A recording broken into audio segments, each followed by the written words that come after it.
Alrighty, welcome everybody to our latest session of Scarlet Citadel OSR rules. That's a redundant OSR. But yeah, so as usual, we will do a quick recap of what occurred with the team last week, and then we will jump into the action of where they left off. So, quick recap. Everybody will likely recall when we picked up last week, the group had made their way to the village of Red Tower. Each of you had come here individually or perhaps as a pair before meeting everybody in the village itself. The group actually all started in the Cage Tavern and Inn, and turned out that everyone in the group was here as they had heard of rumors of the Scarlet Citadel as being an interesting location where adventure could be had and treasure supposedly is. So the group slowly put themselves together after sort of noticing one another, kind of coming together. Introductions were made. When the group was complete, sitting at their table, had some food and beverages ordered from the innkeeper, and the waitress had delivered them, and they were sort of making their arrangements. This man walked into the bar with this sort of self-assured smile / grin upon his face, and approached the group and introduced himself to them as Vernon, and indicated he was the tax collector here on behalf of the village of Red Tower. He let the group know that because the village of Red Tower makes much of their living based on patronage from adventurers arriving here and using it as a home base on their forays into the Scarlet Citadel, there is a tax that is assessed on all adventurers. Later, the group came to learn that thanks to a special stipulation with the Church of Rao, that paladins are not taxed or not assessed this tax, but the rest of the group will be.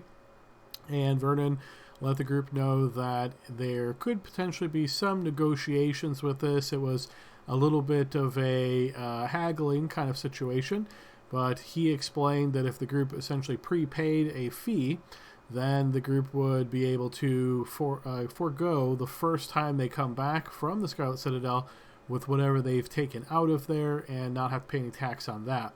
However, if they didn't choose to pay this, then the tax would be assessed from anything that was found inside. So the group debated this amongst themselves, eventually deciding to go ahead and pay this fee in order to get their first haul back tax-free. So with this complete, the group also spent a little bit of time meeting a couple of other folks around the village of Red Tower. They met Ambrosi, the innkeeper of the Cage Tavern and Inn. Eventually, they made their way over to the Church of Rao, where they met the priestess Cecilia there, and she was the one that filled them in about this special arrangement for paladins of the faith.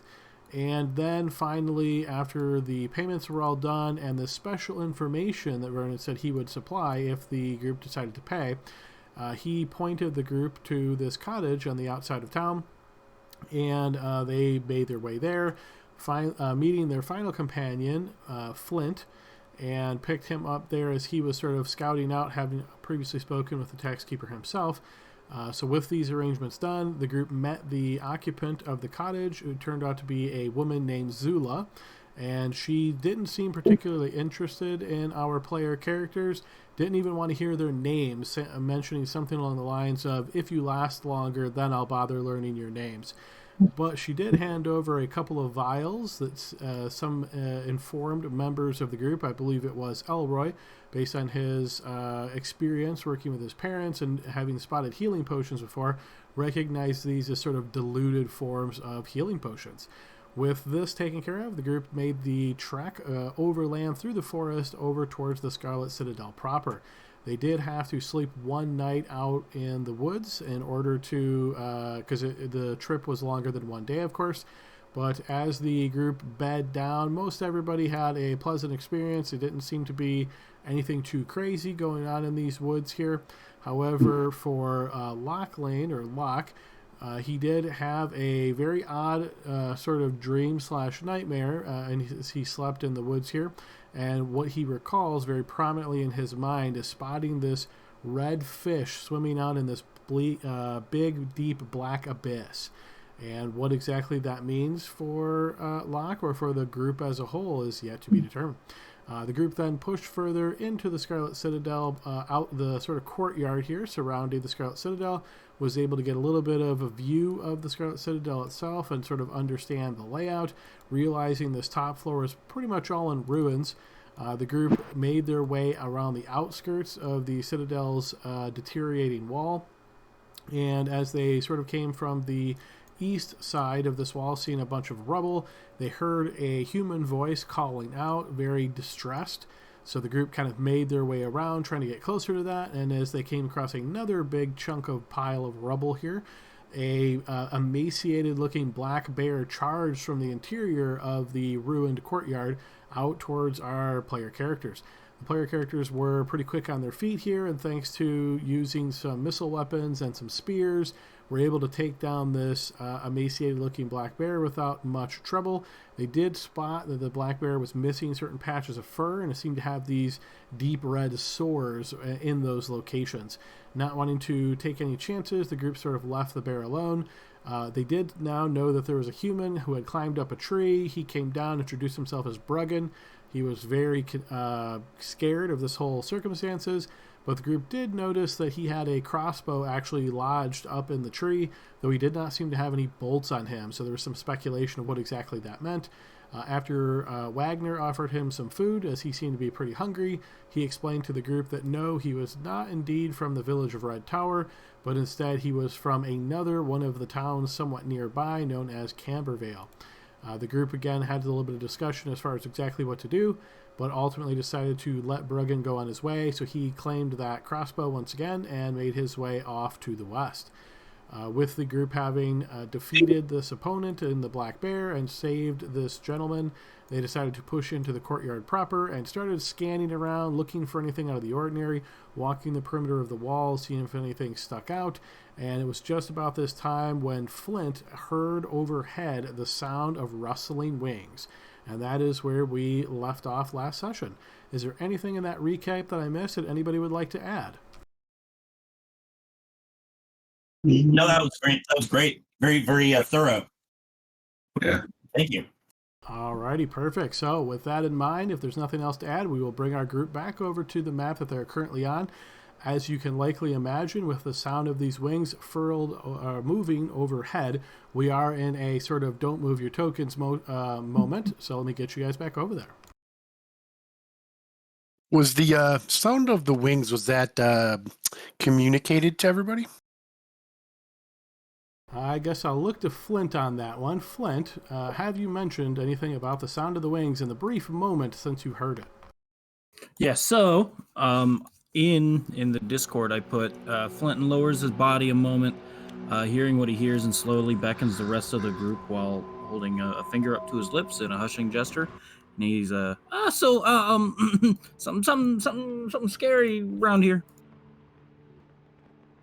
All right, excellent. So with that quick note having been given, the group having heard the sound, and particularly Flint, and looking towards the source of the sound, notice this large creature about the size of a human perched up top of the main keep here. So about 40 feet above your heads, you all can spot this creature that is now perched over the edge looking down. So I think I recall we were told in the tips about a creature that would, sing and enthrall or whatever. Would it be metagaming at this point to throw wax in our ears? I think we're all prepared for that already. So can we declare? Yep. So So I think the question that you're asking is, you definitely are aware of this, and so once it is feasible for you to do so, yes, you'd be more than free to do so. Excellent. So in Gnome, I'll yell Flint, missile fire. In Elven, I'll yell Elroy, Vether, wax on. In Common, I'll yell Wagner, to me. And be ready to get your bow if it doesn't land. Let's go! And as the creature perches up on top and looks over, yes, we are going to move into declare. So let me turn on the initiative. So would it be other to put another, as I have one wax earplug in, to put the other one in? What is that declaration? That is a good question. Now, let me check the turn order thing. I'm guessing that's probably like minor. Yeah. Probably so. I mean, grab it out of your pouch and stick it in there. Probably 2 seconds, something like that. Okay. So then my actual declaration would probably be missile after, but it would be delayed, I guess. Yeah. Okay. All right, excellent. If anybody has trouble remembering how to operate the scripts and things, definitely speak up. But yeah, feel free to declare your actions.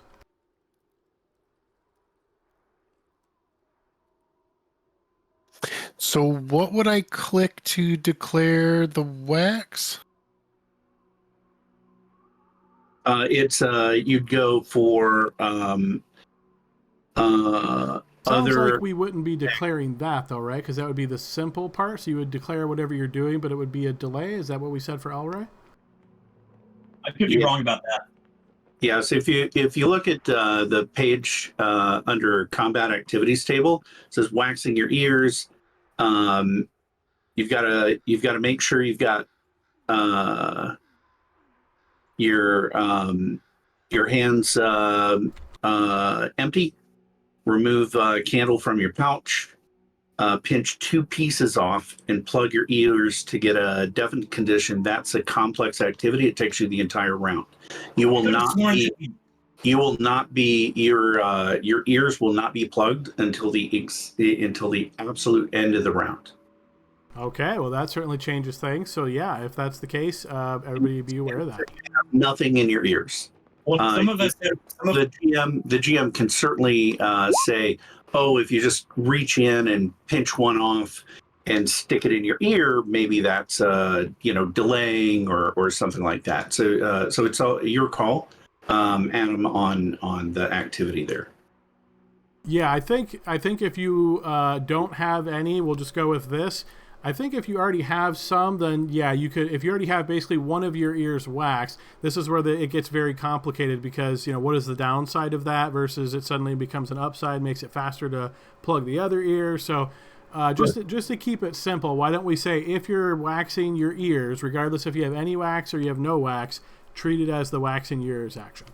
Okay, perfect. Okay. So complex, and so then what you do is if you hit declare, you'll see complex third from the last.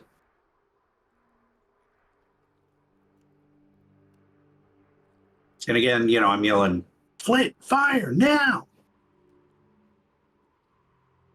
Take it out.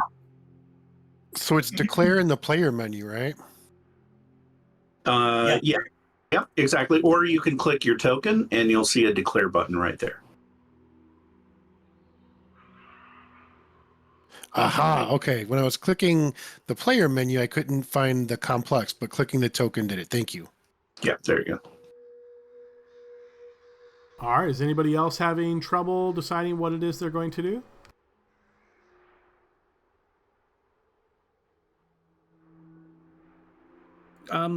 Could I make sure to have a good look at the creature before just taking a wild shot? Is there other that you're looking for, like a description here? Is that what you're looking for? Is it looking like it's being hostile towards us? So essentially what you hear is the sound of the wings, and you look up and you notice this creature perched up top, and it's sort of extending its wings like it's leaning forward. Okay. Does it look hungry? From 40 feet up and humanoid face, I'm not sure you can make that out. It doesn't have shark-like teeth or anything. It's not rubbing its stomach going, no. We got some culvers right here. But it is 40 feet away, so yeah, I'll just take the shot. All right, I'm watching my declares. Let's see, I got 1, 2, 3, 4.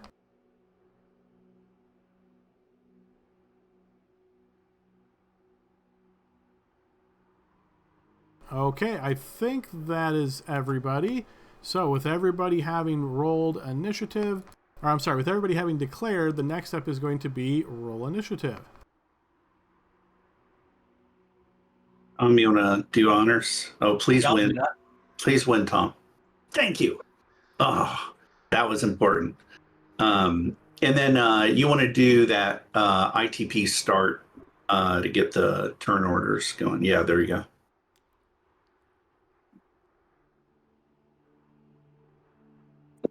Okay, I seem to recall this was the same thing as last time.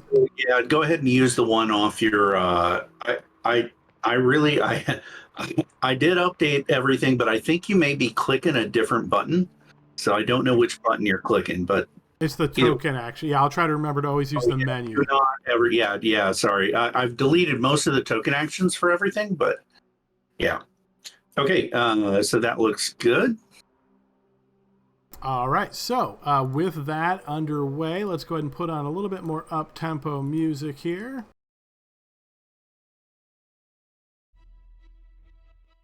Okay, so as you can see with initiative, now you guys actually won initiative, but because the creature has declared a charge, it is moving first. So based on the speed of the creature, this is going to be classified as a dive. So now help me out here, Dave. As far as diving down, I'm looking at the speed, 150 feet. Yeah, so the creature can dive at any one of us, because its speed is so high. But remember, if anyone declared a missile weapon and one of the enemy charges, those missile weapon wielders get to shoot first. Okay, so during its charge. So to make this even more complicated, it also has the ability to use a minor action. So because this is just the very brief bit of time, I'm assuming this would affect before even the charge and the missile. Yeah, so the minor action, depending on the type of action, if it's like drawing the weapon, no problem. If it's an innate ability like singing, yep. It needs to go on its turn, and its charge needs to finish first. And so you can only use an innate ability on your own turn, and it lost initiative, so that would be on low initiative is when it would use that innate. But it actually has like 2 rounds, and it has its charge round, and then it has to get its actual turn to use the innate? Exactly. Well, the 2 activities happen in the same round, but they happen at different times. Yeah, and so usually when you're charging, you're normally sort of, not doing your innate ability. But if you charge, and they get an attack, then I would say you would get your innate. It's just going to come on your turn on low initiative. All right, well, let's see how that goes. So yes, the creature will start flying down as it's coming out over the area here. And as it does so, flying down towards Flint, then I guess the missile attacks would go. Correct. If you can throw it on the board so we can target it, that'd be great. Okay, so it is on the board, but I'm guessing maybe this has got bumped. Let's see. Yeah, it might be on the GM layer. It's not on the GM layer. Huh. Yeah. Oh, it might be behind the tree or something. We do have a tree. I'm trying to see it. Yeah, no, we can't see it. Okay, I see. Sorry. So there's 2 levels, 2 layers of dynamic lighting here. So it's going to fly down. So this is when you would spot it. Okay, so then that would trigger my missile attack? If you're ready to missile attack, yes. Because it's charging, you get to go first. Yeah. Kapow! All right, so you fire off a bolt, which does indeed strike the creature. All right, good shot. I still can't see it, just again, based on it being behind the tree thing. So, if you look at lock and control L, you can see... So yeah, I would say it's sort of diving down between you and the tree then, so you don't have a great angle on it quite yet. So we'll say it continues moving, and then when you can see it, I guess that's when your action would take? Yep, exactly. So I'll go ahead and shoot it now. So here we go. Long bow.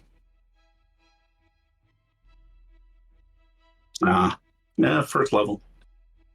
Okay, so that will miss. Did we have any other readied missile weapons? Okay, not hearing any. Then we will continue with the creature's charge. So it charges down towards you here, Flint. And once it does, because this is a dive, if this hits, this is double damage. And it gets to attack with its 2 talons. Let's see if this works, right? Yep, 2 talons, yeah.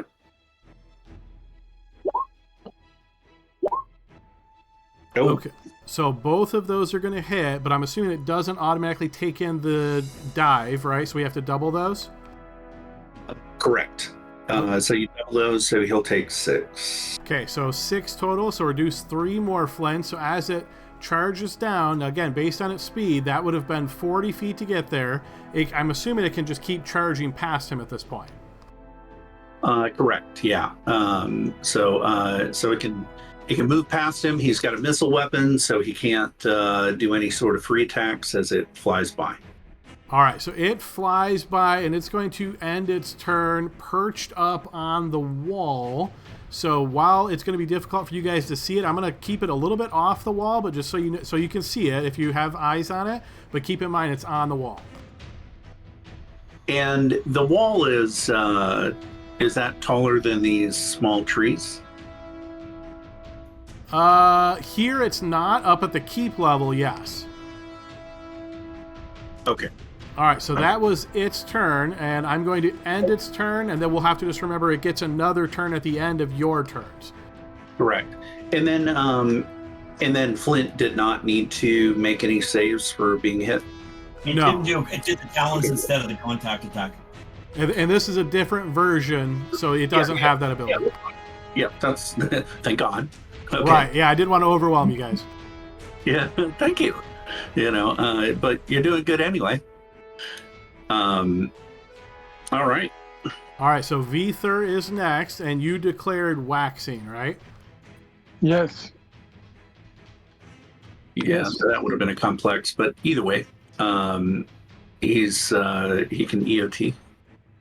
All right, so you've waxed then. That's your complex. And go ahead and hit your EOT button there, Veether, in chat.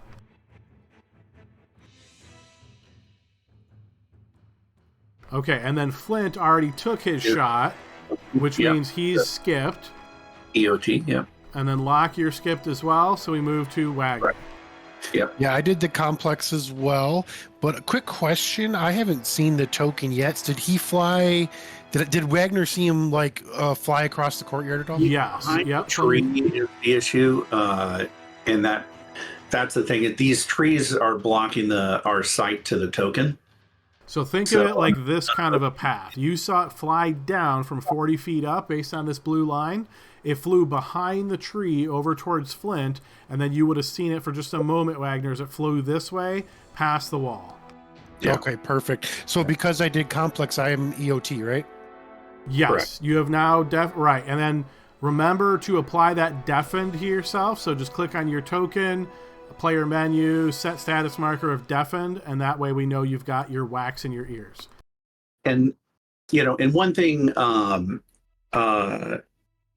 just to because it's a pretty constricted area here, the maneuverability of the creature's flight is fairly limited. I don't remember what Class what it C. is. Yeah, and so if it's really that bad, literally they can't turn. I mean, it's horrible. But I did a quick, so just FYI, Dave, I did a quick read on the rules here, and it said that if you fly at half speed, you move up a class. So that means it would be flying at B, and so does that allow to turn? Yeah, sorry, I thought you said E. No, C to B. Yeah, we should probably do Alpha Bravo here. Yeah, so at B, it's fine. All right, good deal. So then we move to Elroy. Elroy did the complex, so you're all set, right, Elroy? You're just EOT. Okay, so now we're back. So now it's at low initiative, and this is where you would all hear this song ring out. However, Flint, you're going to realize as this creature is eyeballing you from the wall, this song is directed at you in particular. So now, do you normally share the text of the abilities, Dave? Yeah, I mean, you can. That's totally fine. Okay, so this one I don't have built in as an attack per se. But I'll do it that way just so you guys can see the specifics. So There you it is targeting Flint, and Flint, because this song is targeting directly on you, I will need you to make a spell saving throw. And so you click your token, you click the button called Save, and then on this one you're going to click Race. Flint, I don't think your Wisdom gives you a bonus. Is that correct on mental saves? I don't know. Okay, I don't think so. So I think you're good when you click Race, but that'll pick up that +5 that you have. Yeah, you need a 15 wisdom or higher to get any bonuses for wisdom. Yep. So you got so you rolled a 3 and you got a +5, and that means you absolutely made it. No, you didn't make it. Yeah. All right, so you hear this lovely song infiltrate your ears here, Flint. It's so welcoming that as you look towards the creature, you realize it's not really a creature at all. It's actually a gorgeous, beautiful woman that has a thing for gnomes and is really beckoning you over to the corner of the wall. All right, we are back to the declare round, so everybody feel free to declare your actions.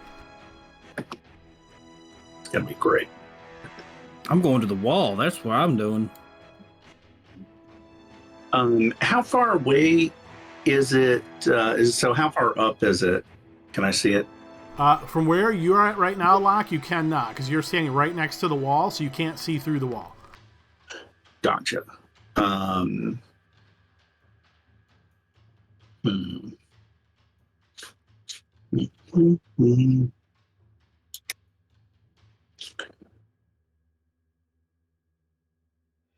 And then you guys would know this, but you might not from a mechanical perspective, but creatures, anybody, can only charge once every 10 rounds, right, Dave?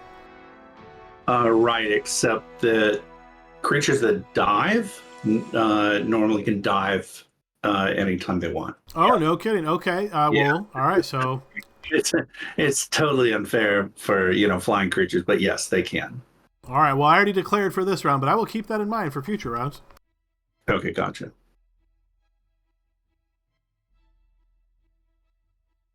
All right. So let's see. I've got 1, 2, 3, 4, 5. My browser crashed. Give me a moment, please. Yep. No worries.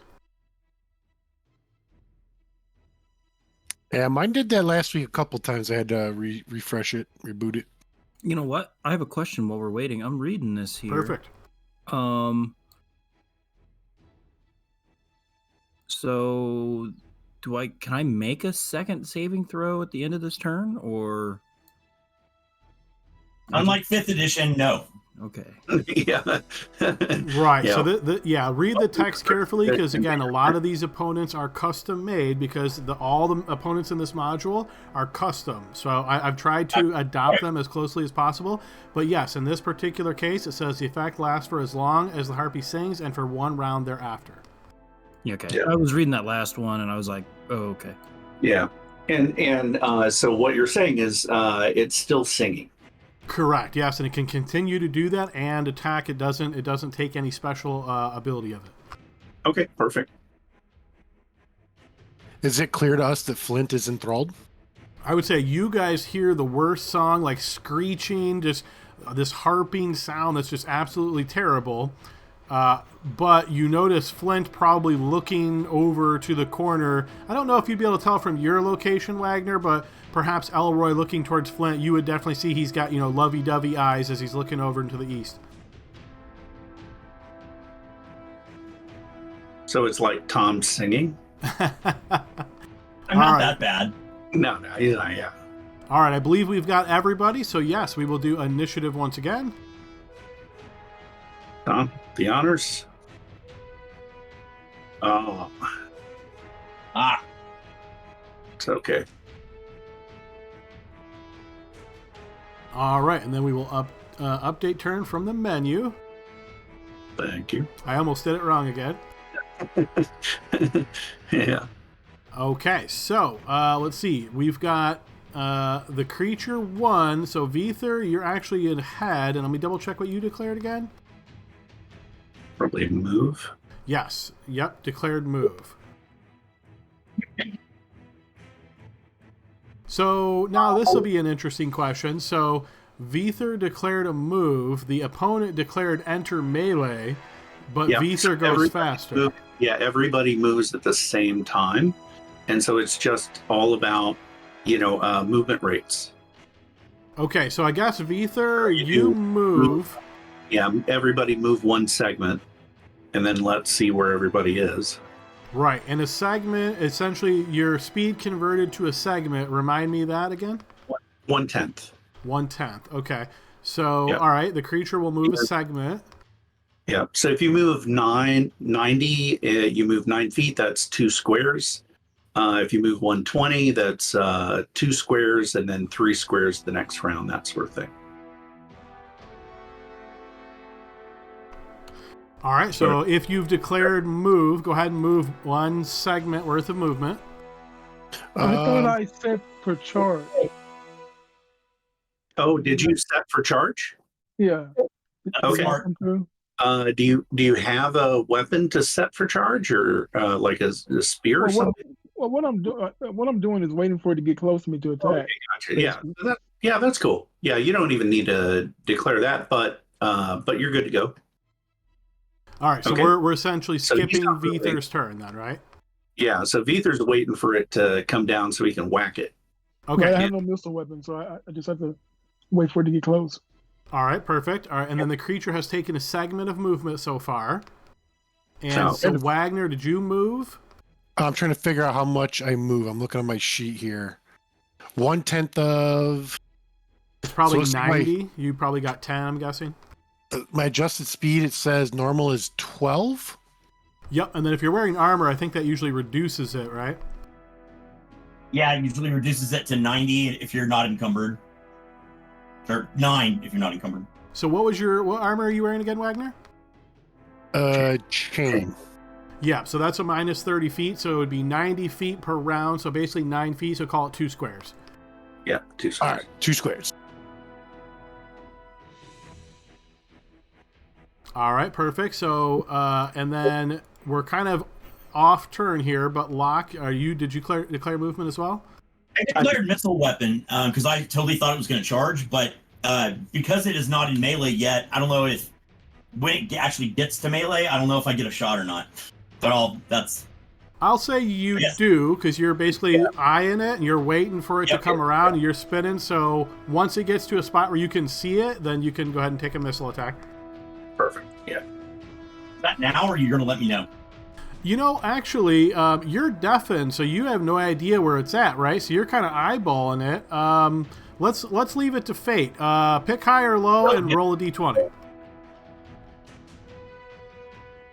Say that again. So because you're deafened, you can't hear where it's coming from, right? So you're just eyeballing it. So I don't think you'll be able to see like on a swivel, right? You're not constantly spinning around. Yeah, so but I've got other people. I've got shadows. I've got other people's eyes. But yeah, I don't know exactly where it is. Right? Roll it. High or low. Yep. So we're just going to do this by chance. So basically, just say high or low and roll a d20. Okay, I'm going to say high. All right. So 11 or 11 or higher is good for you. Of course, you pick high. Okay. I do like high. I would pick low, man. So essentially how I'm ruling this, Elroy, is you saw the creature go this way, and you're expecting it to charge back out this way. So you're focused over here with your missile weapon, and you don't see it, you don't get that shot off. Yep. I don't get a shot at all this round. Right. Essentially, it's like you don't even know where it's at this point, because again, you're deafened, you can't hear it. Copy that. Okay, Locke, what was your declaration? Movement. And so I moved my 2 squares. You already did move your 2 squares. Okay, perfect. And then Flint, did you already move your space as well? Yep. Okay, perfect. And then so Elroy is still focused to the southwest there. And then when the next segment of movement comes, now the creature would be entering melee with Locke and Elroy. Okay, good. And so it and I would move at the same time. And what I would be trying to do is, just get out of the doorway so that, people have a chance to enter melee with us. And I understand Elroy would be in melee with it as well. Correct. Yep. Yeah, if you want. Okay. I'd love to. And I'm gonna let it enter melee. You're gonna want to take that charge status marker off of it. Because I assume it's not charging. It didn't have Correct. a straight line, yeah, so it had to fly down to me. And I assume it's kind of like hovering or hopping or whatever it is. Yes, it's hovering above you. Its talons flashing back and forth as it has this club in hand, getting ready to bop you in the head. Can I ask a question that might screw us? Sure. I like when the players get screwed. Absolutely. So, just trying to understand how this particular harpy works, since the singing is, or I guess targeting somebody is a simple action. Does it, or a minor action? Is it targeting anybody else this round, or can it not? Or I'm guessing that it's just continuing to charm the one guy. Right. It has to maintain the song to keep that charm effect going. So if it stopped that and it could stop and restart if it wanted to, but that's not what it's doing. so it can't start and then just continually add people to it. Correct. Right. It cannot do that. All right. So I think everybody's gotten some movement. Yeah, so and Vether is essentially waiting there to enter melee, so not quite close enough to be in melee, right? Because that's 20 feet away. And Wagner, I think you declared a move, so you would get the rest of your segments of movement, so feel free to move into the melee if you wish. Flint, you would get the rest of your segments of movement. I'm assuming that's going to give you plenty of time to get over to the corner, which is where you wanted to go, because that's where it was beckoning you before it moved. So feel free to move yourself into the corner, and as far as I can tell, we're back to declare actions. So Wagner can move the rest of his movement? Yes. Yeah, So are we all going to basically melee blob around it? I would throw out there that Vether, he declared that he was going to set for charge. When nothing happened, did we lose initiative? We did. Okay, so that's the deal. So then, he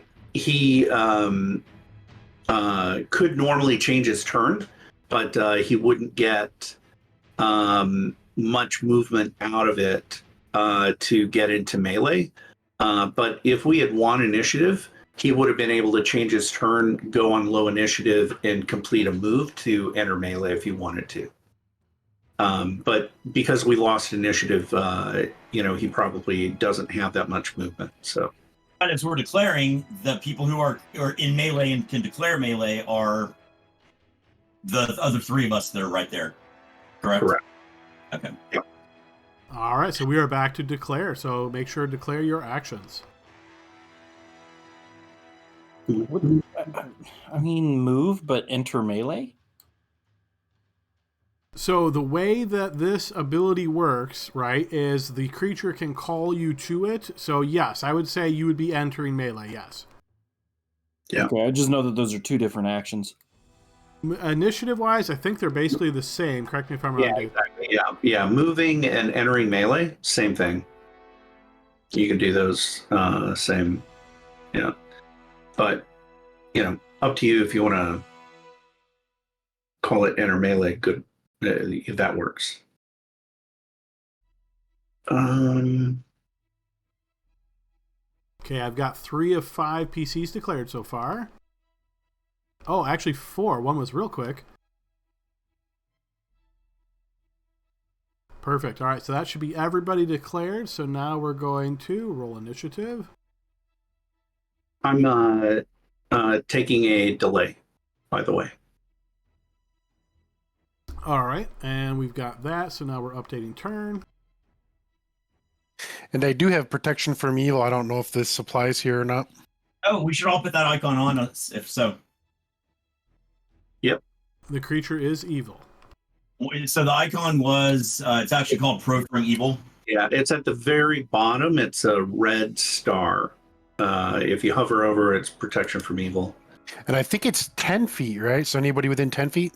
Anybody within melee. Okay, cool. Yeah. And it'll look like that star that's on Elroy. Or lock. All right, excellent. So it looks like we've got everybody in order. Feel free to add that icon if applicable. And Flint, you are first. And Wagner, you're going to want to add that, buddy. Yeah, I'm on my player menu. So if you click on your token, click the circle. Right? Do you see that circle icon? Circle directly below the token. Yeah, okay. And then the one I'm trying to. And then you scroll all the way to the bottom, and you'll see that red star. Okay, it's kind of covered on my screen. There you go. I'll just add it for you real quick. Yeah, and yeah, there you go. Yeah. Plus, you can also add it through the player menu. Add status marker. All right. Okay, thank you. Excellent. So Flint, you've moved in. That's going to be your turn. So you would EOT. All right, scrolling back up, Vither, you did enter melee, so feel free to move your token closer. Same deal, you'd EOT at that point. Okay.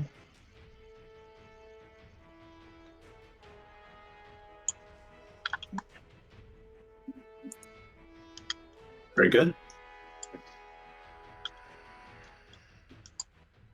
All right, and then Locke, let's see what you declared. So I declared melee, but I'm gonna go ahead and go on. You delayed. Yeah, I'm gonna go ahead and go on low initiative because I drew my shield, and so readying my shield, that'll go off on my turn, but then I'll attack on low initiative. I'll attack after the thing, but I think I'll have my shield ready to go. Okay. So I'm adding the shield now. Shield. There we go. And you can actually drag me in the turn order underneath the creature. All right, then we move to Wagner, and you readied melee.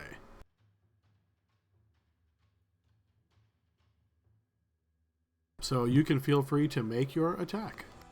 All right, you slash out with that longsword, but unfortunately do not connect against the creature. Yay, first level. All right, now Elroy, you declared a melee as I'm well. in with my mace. All right, now remind me. So you had crossbow, right? So that's like I dropped my bow because the way that the turn order, basically, I sat there with my bow for a minute, nothing happened, so I dropped it, and I pulled my mace out, and I've been waiting for my chance to attack. I declared melee. All right, good deal. Yep, go ahead and take your melee attack.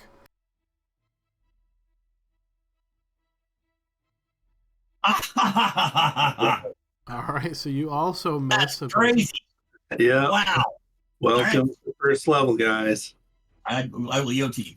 All right, and now the creature is going to attack Elroy. So Elroy, the creature is going to unleash its attacks against you. So let's see. Here comes first its talons, hitting one of those times for a point of damage, and then it's also going to try to hit you with that club. Yeah, good luck. Oh my god, natural 20. So the It creature should have used its touch attack. It was a fool. Creature's talon, it doesn't have that. So the creature's talons slash in and wound Elroy as the club then manages to smack against Elroy's shoulder, wounding him as well. All right, here I'm going with the longsword.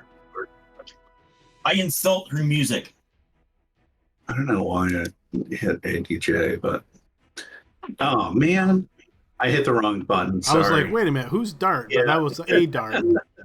Go ahead and add 2 back, and I'll go ahead and do my attack here. I think there was a little lag that was going on, so that was what... Not on roll 20, never. Yeah, no, it doesn't happen on roll 20. All right, so here we go. Longsword. Please work this time. There we go. All right. So as you dash forward, putting your blade straight through Locke, the creature turns, moves it closer, and your blade actually penetrates right through its chest, and you hear this death-curdling cry as it falls to the ground, its wings slapping loudly into the cobblestones below you. Well, that's 2, Wagner. I'm sorry. I owe you 2. Huh? What'd you say? I said, "Oh, sorry. I'll sign in Elven. I owe you two." Wagner will give a laugh, sheath his sword, and remove the wax, and then pull his sword back Well, out. I'll look at Elroy and I'm gonna I'll keep my wax in. point down at the thing. Yeah. I'm gonna keep my wax in, and I'll say kind of loudly. I'll say, "There's not even any point for me to even carry weapons." Yeah. And I'll collect all the stuff I've dropped. It's like a yard sale. That's fine. I will say Locke stabs it again just to be safe. The creature is unmoving and responds as though it is dead. That's fine. I do the whole dragon slayer. I put my sword in the dead dragon. I killed it. And then clean it A off. lot of those quills are good for using squills.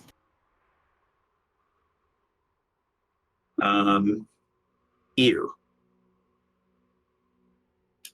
Obviously, I'm not one of those necromantic mages. I will go ahead and pick up my bow and sheath my sword. I will keep my shield out, and I will make sure that I continue to sort of shuffle myself next to Wagner as we go. And I imagine we How see many Flint people were here wounded? looking down at the body of the creature with adoring eyes for a very short period of time, like, oh no, and then suddenly it fades, and he's like, whoa. I will look at Flint, and if he's looking suicidal, I'll attempt to stop him. I'm just gonna kind of blink there, like sad. Why'd you kill her? Yeah, exactly. How many people were wounded? Do we want to try to take a 10-minute rest? I'll sort of. No, I don't. Are you wounded, Elroy? Yeah, I'm kind of. Oh, My feelings are definitely hurt. I look at this huge gash along my chest. It's Flint that needs some help. Flint's probably at 2. We can't see Flint's hit points here. I don't think he's set up to show us that. And I'll ask Flint. I'll say, Flint, are you okay? And I'll point at the big, nasty, diseased bird thing and say, do you notice that doesn't look like what you thought it was? Yeah, that was crazy. Right. I feel fine now, except for this gash. Yeah.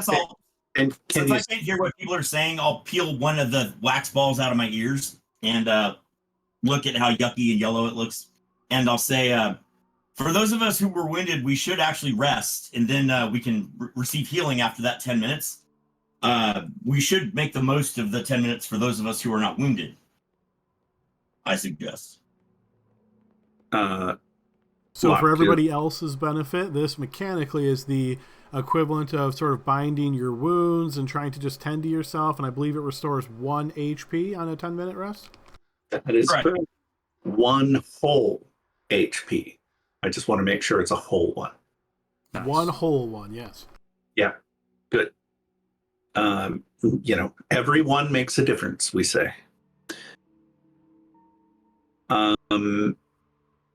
Okay, well, yeah, we don't want to go, exploring around, but I will investigate this thing just to see, Adam, exactly how much jewelry was it wearing? Absolutely none, unfortunately. Oh, okay. But you do notice an atrocious odor seems to cling to the body of this creature. You imagine maybe the equivalent of like a teenage boy locker room after a really big meet. Okay, all right. So hockey hands. All right. So that's certainly gross and not part of my idiom. I don't touch it then. Wagner makes a big sniff and gives Locke kind of a look until he realizes that it's the creature and moves away. Yeah, yeah. No. I'm smelling quite clean. Wagner, come back, please. Let's stand together. Mano a mano, right?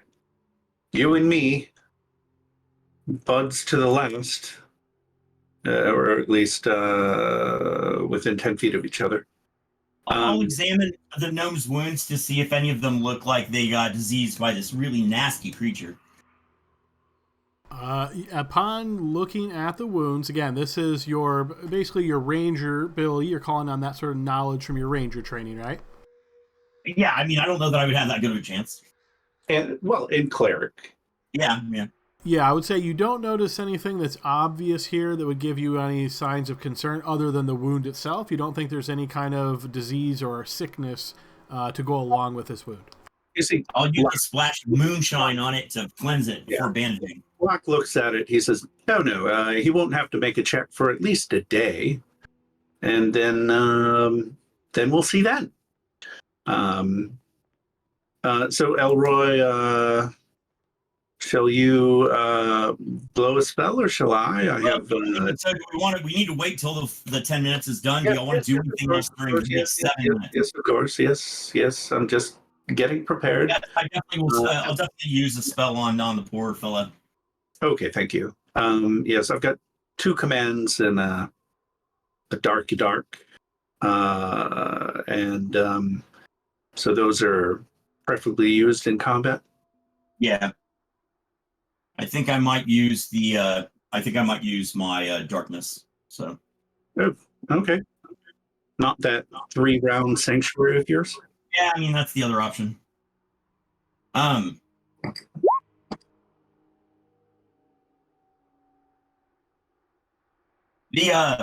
worry, Flint. We will take care of you, my friend. While we're waiting for the next couple of 3 minutes or whatever it is in game time, I'll ask Locke if he knows anything about magical reagents or spell components available through such creatures as this. Is there any value gold piece wise from this thing? Well, there could be, except that I would recommend that our friends here unwax their ears, perhaps, or at least unwax one ear. I was prepared to beg the deities for a bonus for having one ear waxed if I was targeted. But perhaps, no, it's I only have my bad ear that's available. But yes, you may want to unwax your ears. I'll point at my ear and then your ear, and then I'll make like a Q-tip action. So Flint and Elroy and anybody else wounded would get a hit point back once that 10 minutes has passed. There you go. All right, so during this 10 minutes that you guys are wrapping your wounds up and that sort of thing, as you're spending your time in this general vicinity, I would say both of our half-elf characters, being fairly perceptive, notice, interestingly, that there is, underneath some rubble here, a trap door. Oh. Bonus. Look at trap door. So Flint had a hit point. Yes, Vither, maybe you would like to stand upon it to make sure it keeps closed while we heal everyone. Based on the amount of rubble that is on this door, you are quite confident that the hatch cannot be lifted. In fact, it would be quite an ordeal to remove enough rubble to make this accessible. Well, that's strange. There must be another way in than this door. We should investigate the area fully before we enter anyway. Yes, that might be the public entrance, which we perhaps might avoid. So Flint is down. Is significantly wounded, looks like. He is, yes. Yeah, I don't see hit points, but I'll take your word for it. Well, I think he's 3 of 8. He is, Okay. yeah. So I've got that turned on now, player permission C, so you should be able to see them. Might have to refresh, maybe. I don't see Wagner's or Vethers, but I see Elroy and Locke's. Yeah, you got to do C for all, and then you have to make sure that and then it should be able to turn on. Oh, okay, gotcha. Yeah, I never used this in my game, so I forgot about that little drop down. 1 second. Yeah, so we can see Vether now.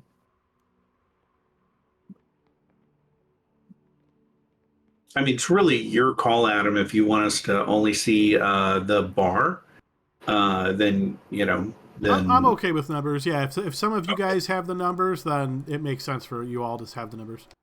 Yeah, okay. Sounds good. So that should be everybody now? So 3 of 8. So he needs 5, Elroy. I think let's just do 1 and call it a day. Okay, I've got to initialize all those freaking sheets again. Just a second. Yeah, I better do the same while we're talking about it. So just open them and close them. Opening and closing. All right. All good. And then we will do special abilities. Spontaneous casting. I'm targeting Flint. How do you see what the results are on the roll? It should pop up. I'm just going over and making sure that everything is working. Okay. It rolled. Hey. God, it rolled a 2 and a 1. What did it roll? That's rough. Yeah, that. A 1 and a 2. There you go. Might as well not waste the spell slot. No, I'm just kidding. I'm kidding. This is so embarrassing.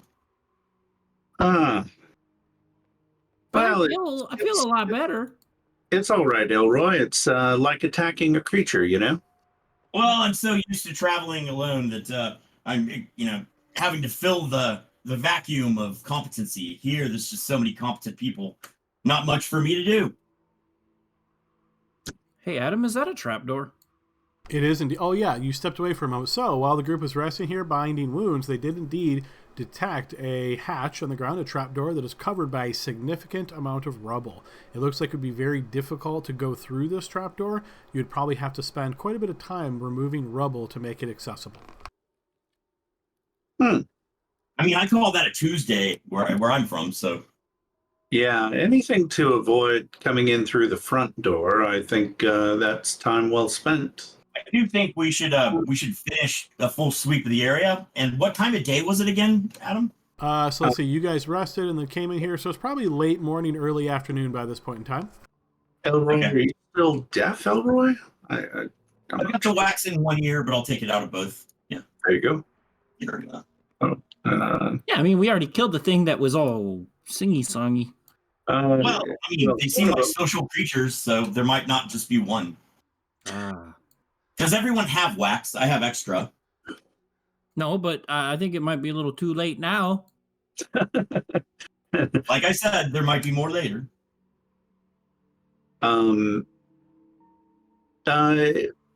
Mr. So I would say I'm guessing, Flint, that if I asked you to look at that hatch for traps, you would tell me we would need to remove the rubble. Is that correct?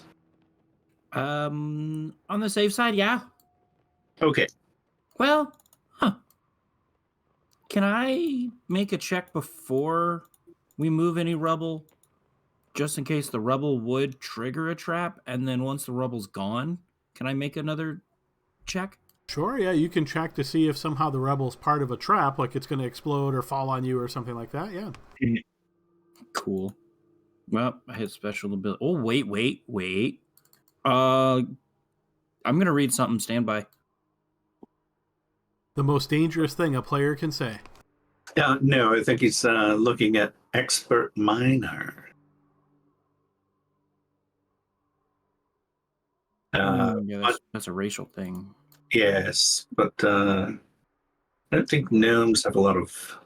I do think you can see. What was that? Like bad ceilings and stuff, but Yeah, this more looks like checking the actual like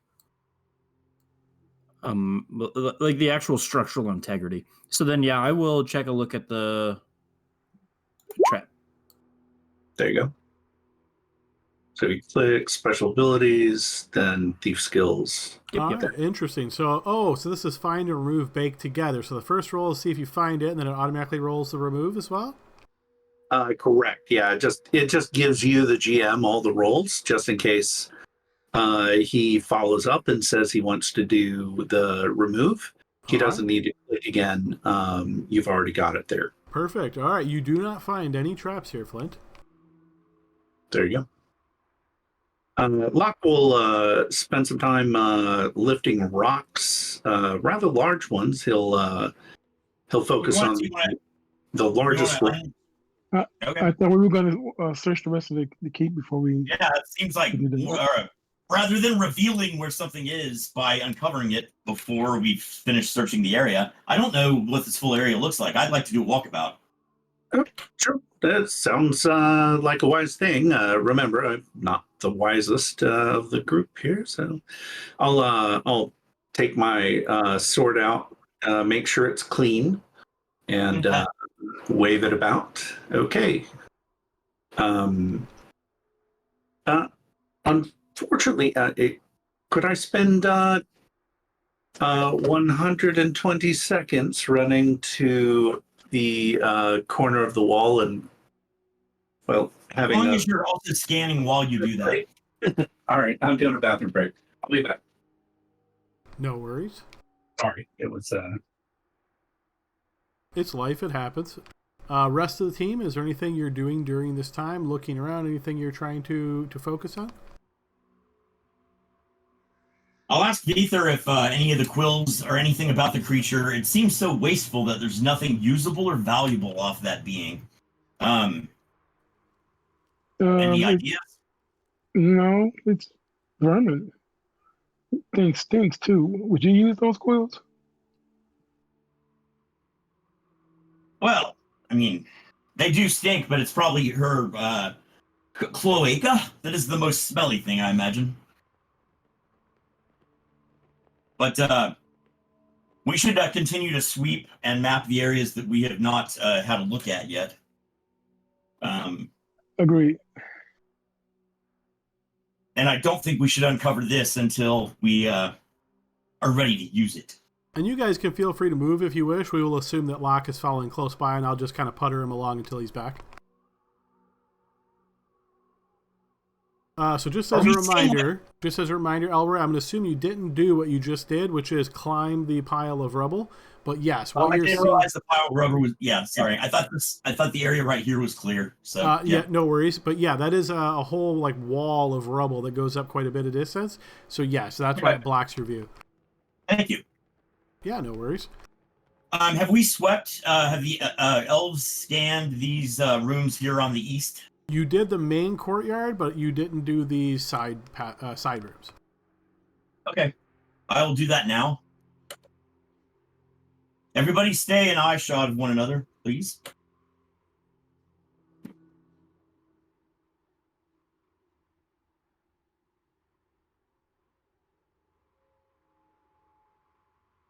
In this room here that I'm standing in, how high are the walls abutting it? And is the ceiling open to the sky? So the wall is 15 feet, and yes, the ceiling is open to the sky as it is very much deteriorated. Cool. I will keep an eye out as I'm scanning the walls for any old interesting architectural elements or features, stuff like that. Trying to figure out who might have made this place.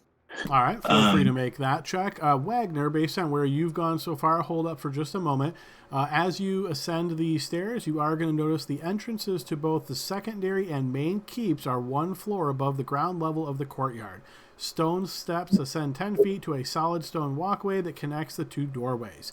The doors are long gone from both doorways. It might be a good idea to have Flint just sort of eyeball any stairs before we go running up them. Just a suggestion.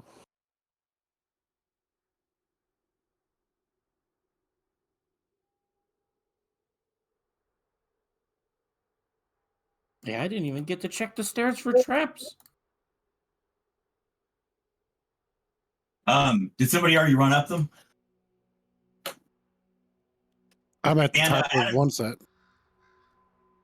These the rooms to the south here we've also looked at. I think that's where we came in. You guys came in from here. the west, but you did circle through those briefly. Okay, gotcha. And Locke says, and Flint, it might be good for you to look for unsafe construction as well as traps. Usually just a good idea overall.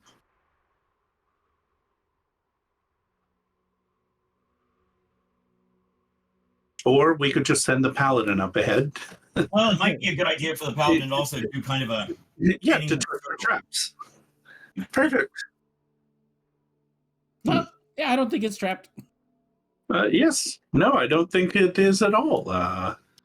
Thank you, Wagner, for checking for those things for us. Always my pleasure. Oh, well, until it isn't.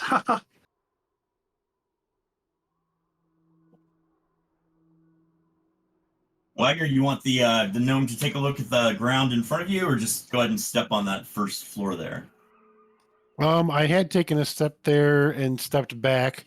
I was just kind of hanging here because I can see a lot of things from this vantage point. So I'm just keeping an eye on everything. Like what? The south, the door to the east. It looks like there's some more stairs here to the west.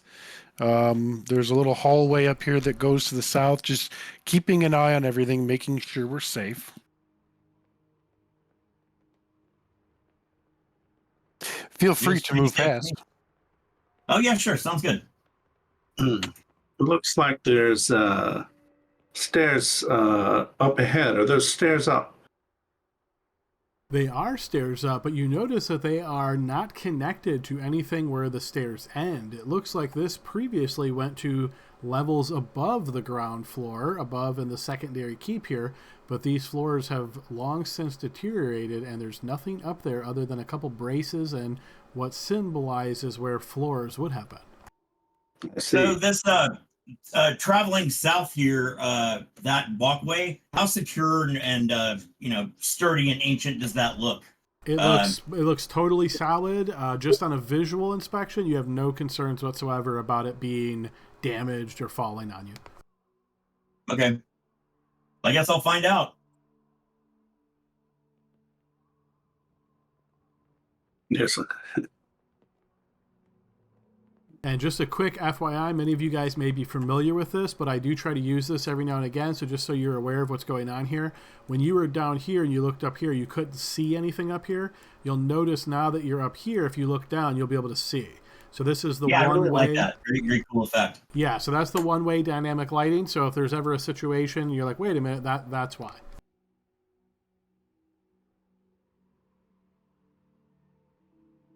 All right. Well, I guess we can come back and check this out. We should stay as a group. Do you want to? We'll follow you, Wagner. I'm going to have my short bow out and an arrow knocked. Sure. It looks to me. Yeah, like there's a room here, right? Yeah, I mean, it's just pick one. We shouldn't go 2 different directions. I did that in my other group recently. All right, as you enter this room here, Wagner, looking around, the first thing that sticks out to you is the big hole in the ground on the south side of the wall. You have these arrow slits that are on all different sides of the east and south wall, but where that hole in the floor is, it looks as though perhaps there was a trapdoor there at one time, but through time it has deteriorated and literally fallen through the ground. You see no remnants of it other than this rough outline of a hole in the ground. Yeah, it doesn't look safe with the amount of weight I'm carrying on my back, so I'll keep my distance. If somebody else wants to check that out, feel free. It smells a little like the front door. This so I guess I'll kind of get close. I'll hang onto the wall and I'll get kind of a little closer to it to see. Yeah, I'll pass you a rope. Oh, are you sure? Okay. I'll hang on to the rope. So how high is this above the ground? This area right here. Get rid of my shield. 20 feet. You're about 15 feet above the ground floor that you can see just to your east. Okay. See if it goes under the ground floor. Right. So I guess you want me to do the crawling over there? I'll wrap the rope around me as an expert who might have done some spelunking and some rappelling at some point. I'll take your word for it. And I'll hang on tight. Yeah. I'm going to slowly move forward. The ground feels very stable to you, Elroy. You don't get any kind of concerns that it's going to break underneath your feet. As you get kind of close to the hole, however, there is this wafting odor that comes out of the hole, very reminiscent of the creature you just killed, but much, much more pungent. Just peering down, you can see this deteriorating-looking wooden staircase that descends down below into a stone stairs that leads off to the west. It seems as though there is an entire room down below. I see some wooden stairs, and I smell a whole lot of stank. You also notice, looking down thanks to your infravision, in the dark areas where the sunlight can't quite reach based on the angle, you can see that there is gnawed bones strewn around the floor, along with a scattering of large feathers. This looks like the harpy lair, perhaps. Yes.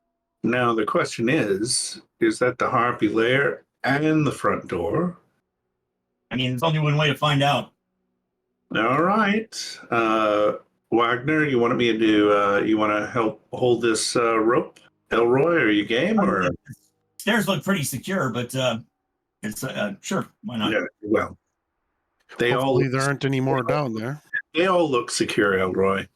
Yeah. As long as Wagner's right behind me, I'm good. So I will say the stone floor looks good, and the stone, what I'm going to call ground down below, also looks very solid. The wooden staircase that connects the two looks like it's deteriorating. You don't see any obvious signs that it's going to fall on you or anything like that, but it certainly is wood, so it's in less good condition than the stone. We'll hold the rope fairly tight, so just in case there's I don't think the gnome's going to be able to detect wood issues, so we'll detect wood. Yeah, we'll hold him tight. Wagner in front, me in the holding the back, and make sure that if I was going to enter go down the wooden stairs, would I enter from like right here or? Yes. Yep. So essentially, think of it sort of as like a half ladder that you climb down, and then there's a wooden staircase that you climb down to the stone part. Okay. And that's what you're doing. Is that what you're doing, Elroy? Is descending? Yeah, I'm gonna take before I actually step on the steps. I'm gonna hold up my finger as though I'm having everyone stop for a second, and I'm gonna listen. There you go. Just kind of get a sense of this room below me. And this is just a general listen, not like a special skill listen, right? I do not have a special listen skill. Okay. So it's census menu. So GM menu. Census menu, hear noise, and you select Elroy.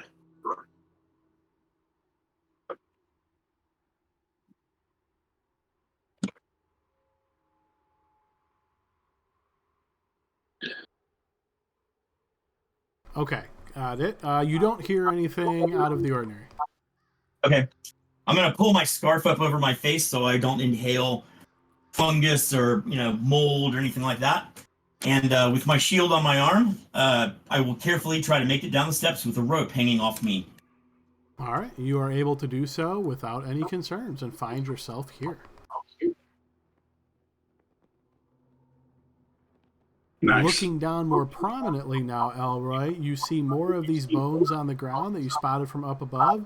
Most of them look to be animal bones that you easily recognize based on your ranger training. However, you also notice that there are some humanoid skulls prominently displayed in small alcoves along the north and east wall.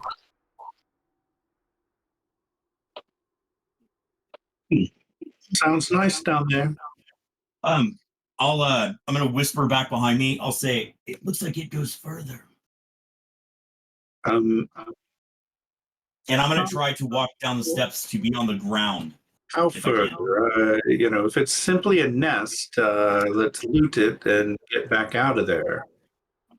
But if you find yourself wandering down hallways, perhaps we should rethink. So how high is the ceiling in here? 18 feet, 20 feet, something like that?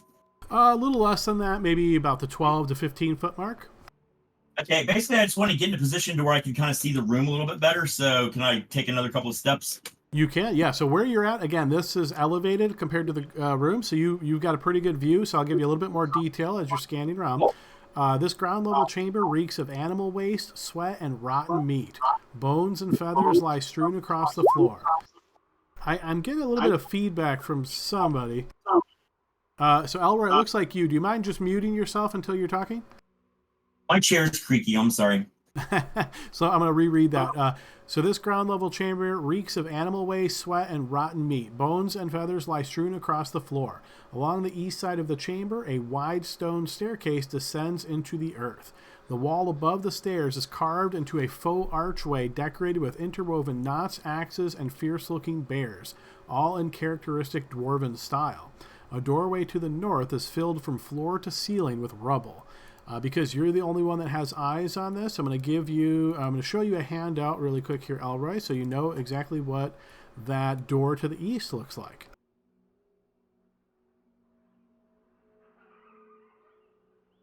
All right, and that is what you see. Ooh.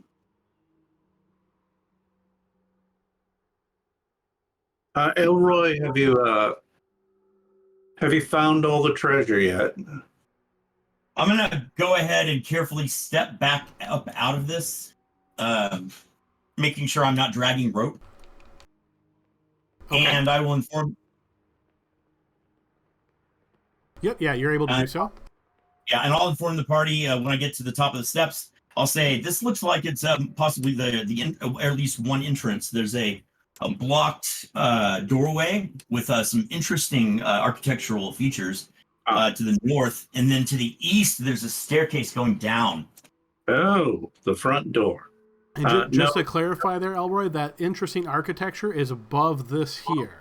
This is filled with rubble and it seems impassable, but that image that you saw is represented by these stairs. Okay. Mr. Roy, treasure? Well, I mean, my recommendation is that we note this and continue doing a sweep, because I don't think we've seen everything, and I'd like to know what's at my back before I go down. Or I can go ahead and search the room by myself if you like. It seems to me that there might be other things afoot. But it definitely looks like an entrance of sorts. Fascinating architecture. Perhaps do a scan. Yeah, sure, I'll go do that. Why not? So I'm imagining, what is the length of the rope that you have tied to you? 50. It's not my rope, I don't know. Yep, 50 feet. Okay, so to move fully around the room, and if the rope is connected to lock on the other end, you're going to quickly run out of room. And Wagner. And so if he reaches the end of the rope and he's not within 10 feet of a wall, maybe just have him complete a scan and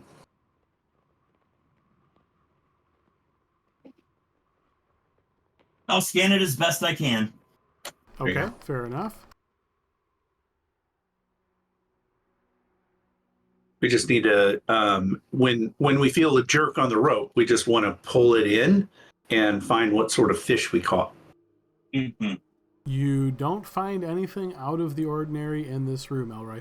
However, I would say looking at the amount of bones and things, it seems like quite a lot for a single creature.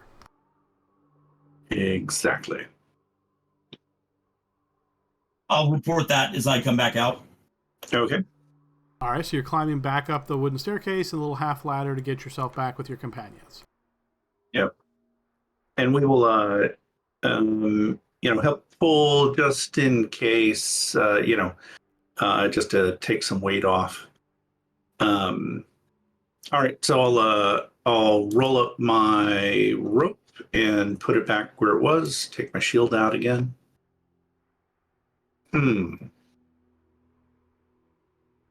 So that does look to me like a major entrance.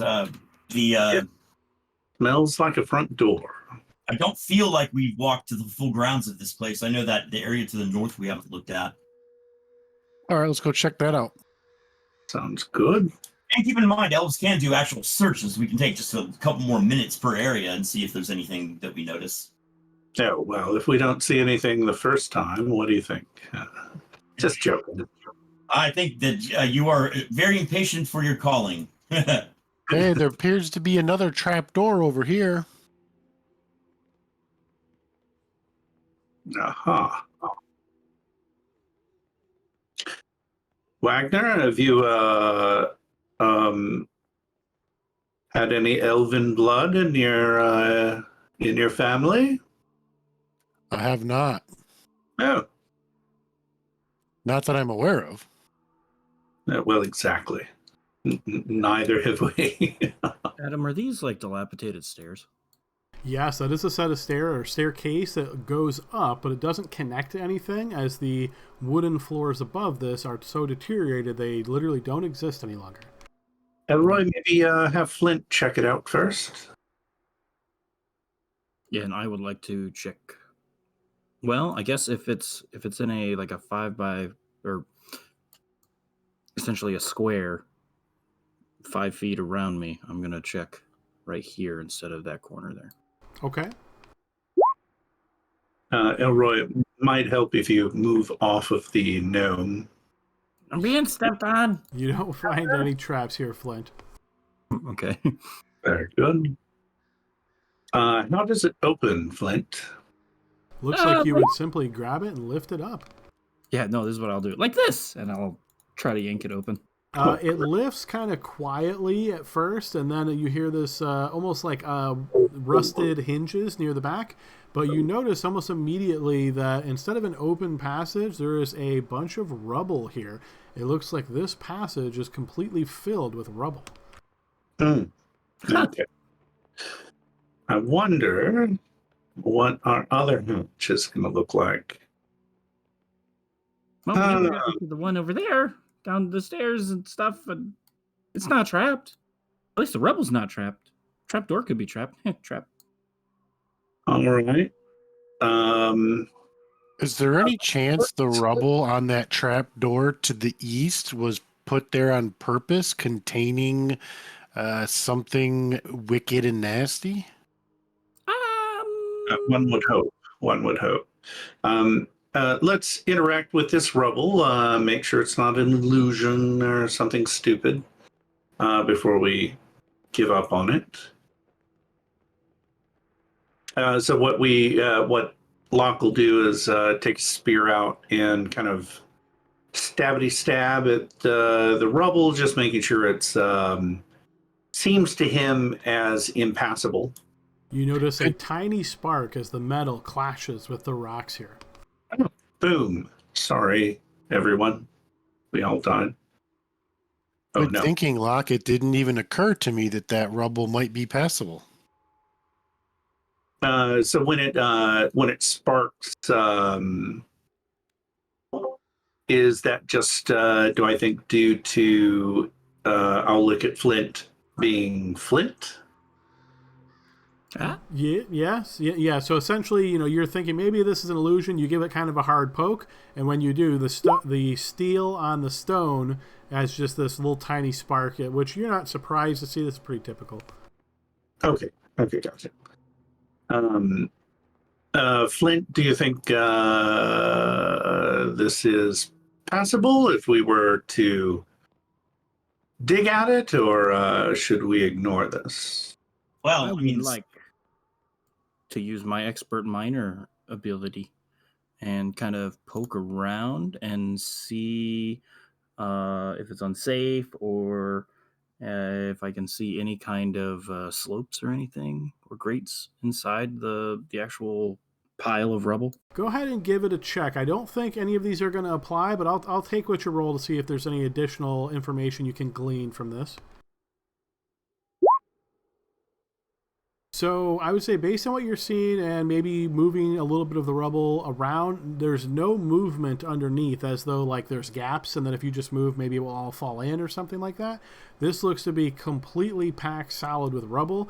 Your expert opinion here is that this would take you forever to clear out. Like you would need a team here lifting rocks out, taking them all out. I mean, you're talking probably weeks and weeks of labor.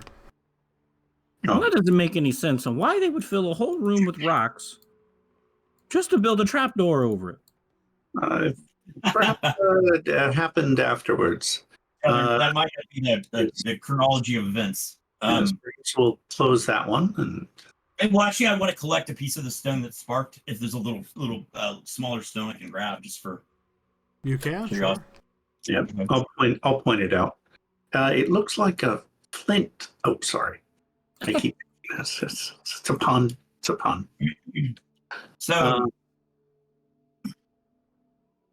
so perhaps now I would say the more we mess around up here, the more likely we're going to run into this thing's friends, maybe wife, something like that. And so, so perhaps we should get down and see if we clear out this other trap door, and see if it opens.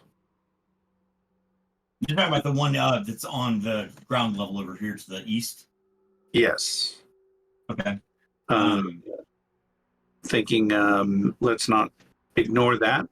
Perhaps. Very well. I do think it's worth perhaps focusing on areas that have a direct stone wall to see if there's anything. I mean, we haven't scanned everything we can scan, but that sounds like a mission. Sure. Yeah, I do think we scanned the open rooms. We haven't scanned the exterior of this wall right here. But we definitely scanned the open rooms down on the ground level last game, and that was before we encountered the creature. I'll go ahead and, since I'm standing next to a staircase to heaven, I'm going to examine the stone that's the part of the staircase while I'm there. Is there something particular that you're looking for here, Alroy, or just trying to determine integrity?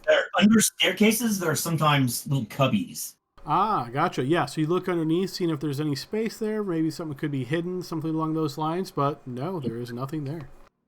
Okay. I write very small on a hard-to-get-to place in chalk that is green. I write, Elroy was here. Okay. Is that why you picked that name? Oh, no. No, that's Kilroy. Oh, yes, of course. Pacific Fleet World War II, yeah. Based on what Elroy saw in the hole, I suspect that there are more of these creatures, so let's keep our eyes peeled as we're doing whatever we do. Oh, certainly. Probably those of us who aren't engaged in actual excavation or looking down at the ground should be looking at the sky with arrows knocked, I think. So here's the deal. I'm going to go ahead and I'll say I'll spend some time excavating, but during my time excavating, I'm going to go ahead and wax my ears. I'll take my shield off, and we'll spend some time lifting rocks. If we can get a sense when he begins that project, because I think it might only be a job for one, let me know if that's not true. See if we can get kind of an estimate of how long you think. It's definitely not only a job for one person. You could certainly assist here if you like. I would say probably maximum of 3 people, just based on the area. But yeah, as you just kind of basically start doing this, Locke, within a couple of minutes of handling this, you realize this is going to take several hours just to be able to get enough rubble out of this area to maybe squeeze through on your belly. Yep, no problem. Several hours. So as I start moving some rocks, I will stop. I'll take the stuff out of my ears, and I'll say, it is given to me that this is a waste of time.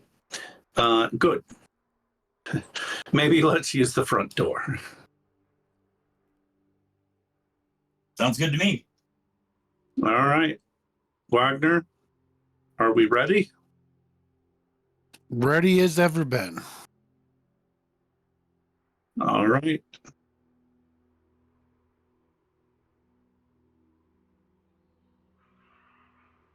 And we might as well, since I haven't scanned and searched that whole room, once we're down there, we can have other people look at stuff. Yeah. So the way I heard it, technically we don't need a rope, right, Adam? It's just down a wooden ladder to some stairs to descend? Correct. Yeah, I believe the rope was the thought that maybe it was going to break underneath you, so you wanted some stability there. But yeah, you saw Elroy descend without any issue. Right, yeah, safety measure on our part. Okay, so Wagner will sheath his sword, strap the shield to his back, and descend down the stairs. And I'm okay. I'll give you a rope just in case. So I'll be holding a rope that Wagner has a hold of when he goes. Since I've already been to the floor in there, why don't we get there and reassess? Sure.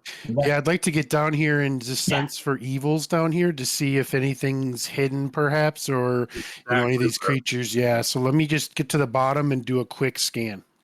Okay, sounds good. Let's all go. Unless anybody wants to stay up top and wait until we make further progress. All right, so Wagner, you descend down below and find yourself here. Elroy joins. All right, Elroy, you come into the other room. And I'll go ahead and pull my rope up, get it all wrapped around again, cover my whole pack with my cloak again, and I will go ahead and get my shield going. And then I will join them in the hellish hole. All right, Wagner and Elroy currently at you descend. You're there. You're kind of blocking the way for anybody else that might want to come behind you. Do you want to hang there or move? I'm going to move to the floor level. All right, clear space is clear. Lock, you descend. Sounds good. Yep, shield and sword out. While they're descending, I would like to detect evil in the direction of that. Is that a hallway that I just can't see down to the east? So, that is a set of stairs. I should have this working now. So if you click your token and you do PC or player menu. Ooh, very nice. Oh, yeah, can you share that again? I accidentally clicked that. It's in your handout, so you can easily find it at any time. But yeah, let me pop it back up for you. Gotcha. Okay. Player menu. Love the owlbears. And so, so go player menu, and then under spells, you'll see set AoE. So click that. And so you got to go initialize the spell scripts. So as a quick reminder of how to do that, Paul, you're going to, in the handout section, under the database folder, expand that. Click on the one that says spell scripts to open the handout, and then just close it.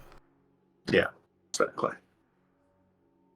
And yeah, I guess I'll descend as well. But I want to be moving as quietly as I can. I don't want this ladder to break.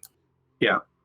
And Locke looks over and just shakes his head. He's like, when I'm around you, my friend, no one will hear you. So it looks like even after initialization, maybe that's not working, Dave? Looked like it gave a black bar at the bottom of the chat. Yeah. So let me give it a try here. So if I go. So let me propose this real quick, guys. We're just about halfway through our session. Why don't we go ahead and do our 15-minute break now? And then Dave, if you want to play around with that, that'll give you a little bit extra time to try to resolve. Yeah. All right, excellent. See everybody back in 15 minutes. All right, perfect. Okay. Thank you. Welcome back, everybody, to the second half of our session. The group is down below. All right, group. Yeah, so you're down below here in this smaller room. And those of you who've been down here, you've all been able to see the handout. Quick reminder for anybody that's not super familiar with Roll20, if you ever want to reference that handout once again, in the handouts section in Roll20, there's a folder called Handouts, and that one's called Point of View-Entrance. If you click it, you can bring that image back up at any time that you'd like to look at again for just review, clues, anything along those lines. So yeah, you guys are down below here seeing the scattered stuff on the ground, the bones, the feathers, and some eagle-eyed players have noticed on the map that there are some weapons that are strewn about this room as well. So, Elroy, you've done a pass? I've done one scan of the whole area. Is that correct, Adam? Based on the length of the rope, I would say you've scanned the lower half of the room. Okay. Then I will scan the upper half of the room. Okay, fair enough. So here comes a scan check. And Locke will scan the whole room just to save you some time. Just select us both and scan away. And Wagner, or the guy with the best helmet ever, one of y'all should consider a torch or a lantern, perhaps. All right, scanning around this room, you can see that there are a few weapons that are strewn about the room here, including a shield on the south wall right next to the stairs. There's a few different things here. However, looking at them, you can tell that these are very old, aged, and in very poor repair. The bow looks like it is actually partially cracked in the middle. Most of the metal weapons look very rusted and shoddy. You get the impression that maybe some of these weapons belong to those humanoid skulls that you see in the alcoves around the room. Gotcha. The bowstring, is it intact? Based on the crackness of the bow, I'm going to say the bowstring is pretty much gone. Okay, no problem. I will. Are the skulls secured like in the Paris catacombs? Not nearly as artistic or beautiful like that, but think of this as more a very unclever creature's attempt at art. Gotcha. Okay, well, so once the scan has been finished by the elven folk, I think it's worthwhile to do a search, and I'll pull out my my monocle. Do we want to spend 1 minute searching each 10-foot square? Probably take 10 minutes. Well, let's be a little. I'm just checking that. Yeah. Okay. Good. So, my ammo. I'm moldy in this room. Oh. So my ammo's been counted down. I forgot to retrieve any errors. Let's do this place first. How about? Okay.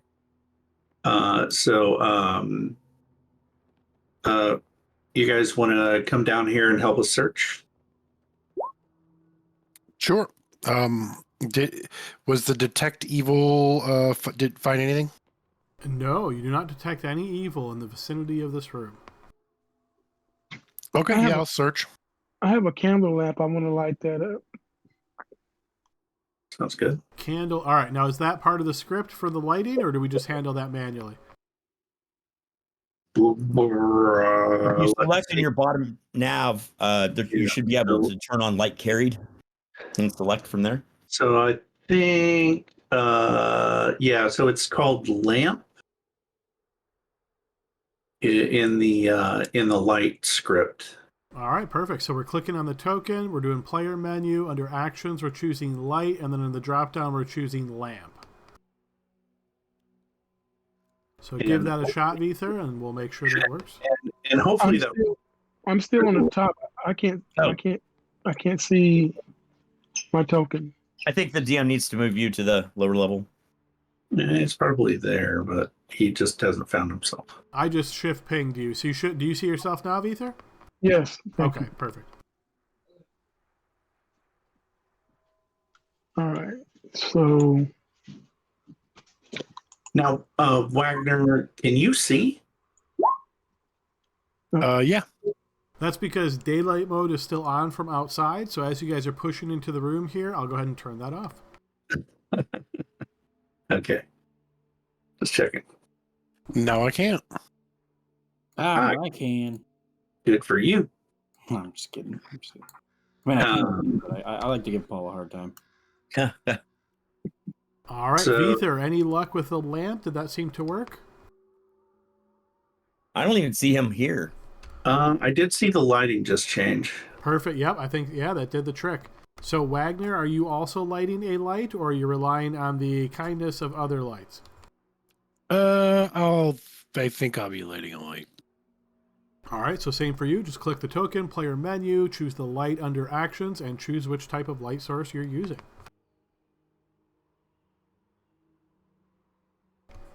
And I'm not going to be too strict on this, but is it a safe assumption that if you're holding a lamp, you're not going to have a shield, and you're basically just holding onto a weapon in your other hand, guys? So is that pretty typical for everybody? Is that what you guys are going to do? I would say, and the other thing you need to do is just put a flame on your token that you're holding. An open flame, like a lamp or a torch. Yeah, it looks like it auto did that for Veether. Yeah, and so that helps us know. And then the other thing is, so Wagner, you've got a shield in one hand and you've got a torch in the other, with no weapon. Although, if you do have a club torch, that could be a club with fire on it.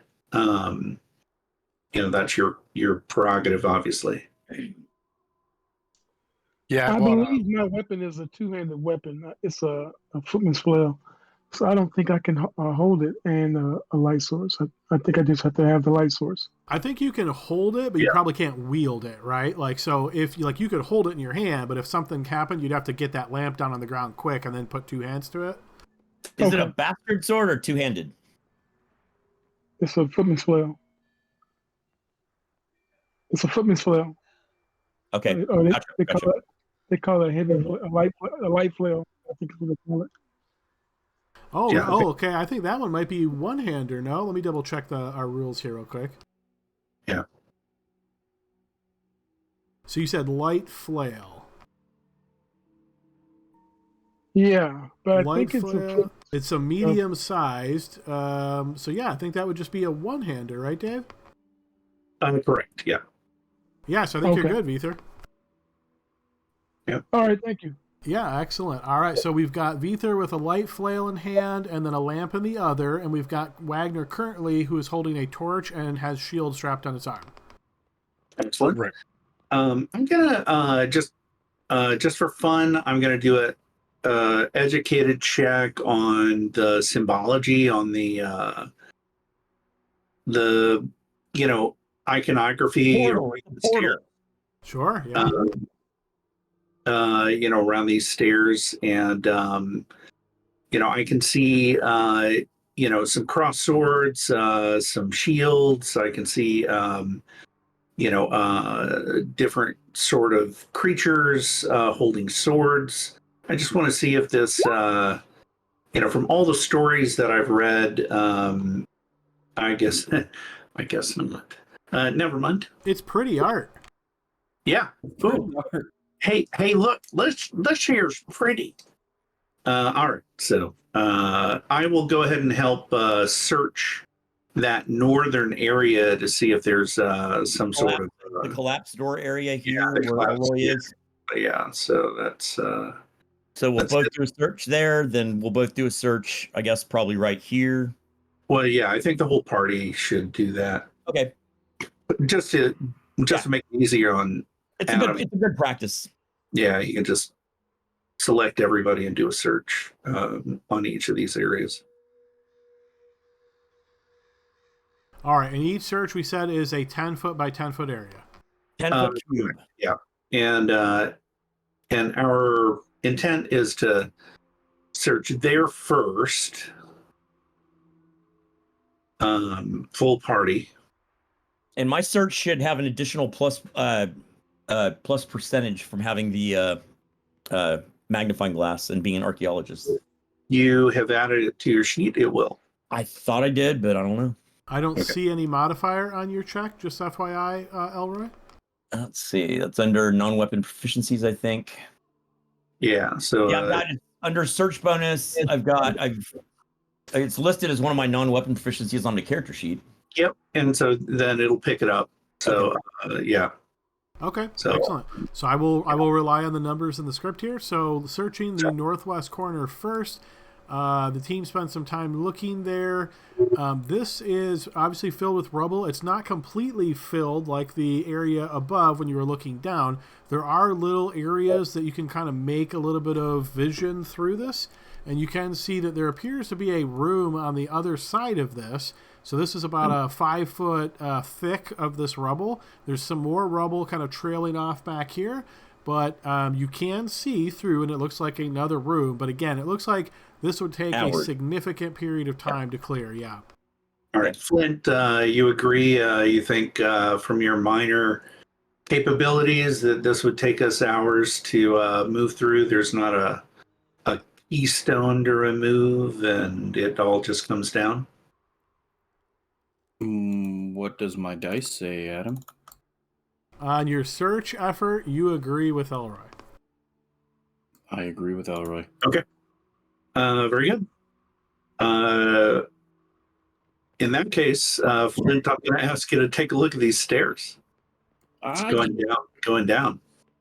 Oh, they're going down. Is that an elk? Yes, I thought so. That's pretty cool. I'm gonna check for some traps here. Sure, yeah, you can do so. But I mean, I'll make multiple rolls if I need to. Basically, I want to like get the whole outline of the stairs and then maybe a couple steps in.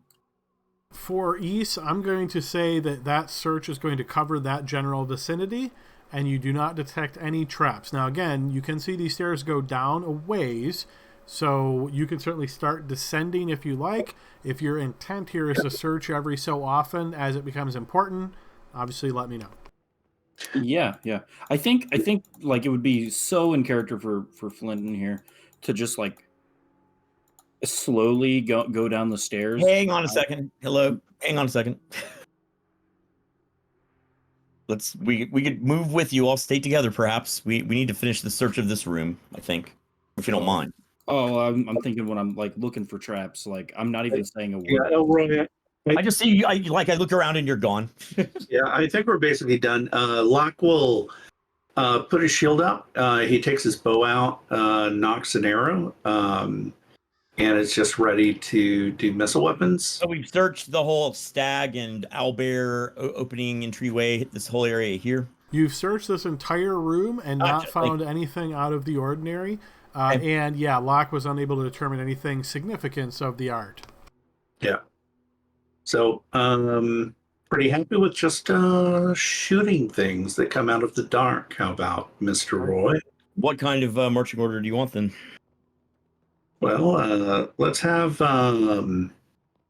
our stair checker in front, and then Wagner, then you, then I, then Veether watching our back, or our six, as it were. Sounds good. How long does the staircase look on initial glance? Yeah. It goes down and then turns, so it goes down a good 30 feet before it turns. Okay.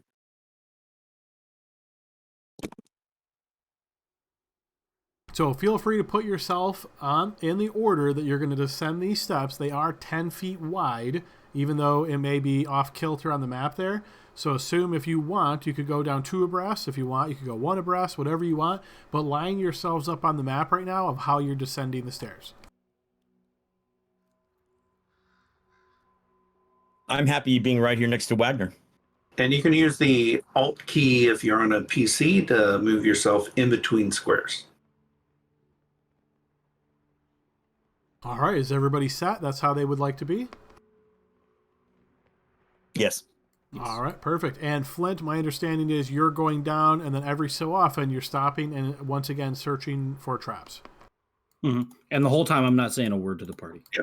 And, Okay. and Locke does say traps and minor checks.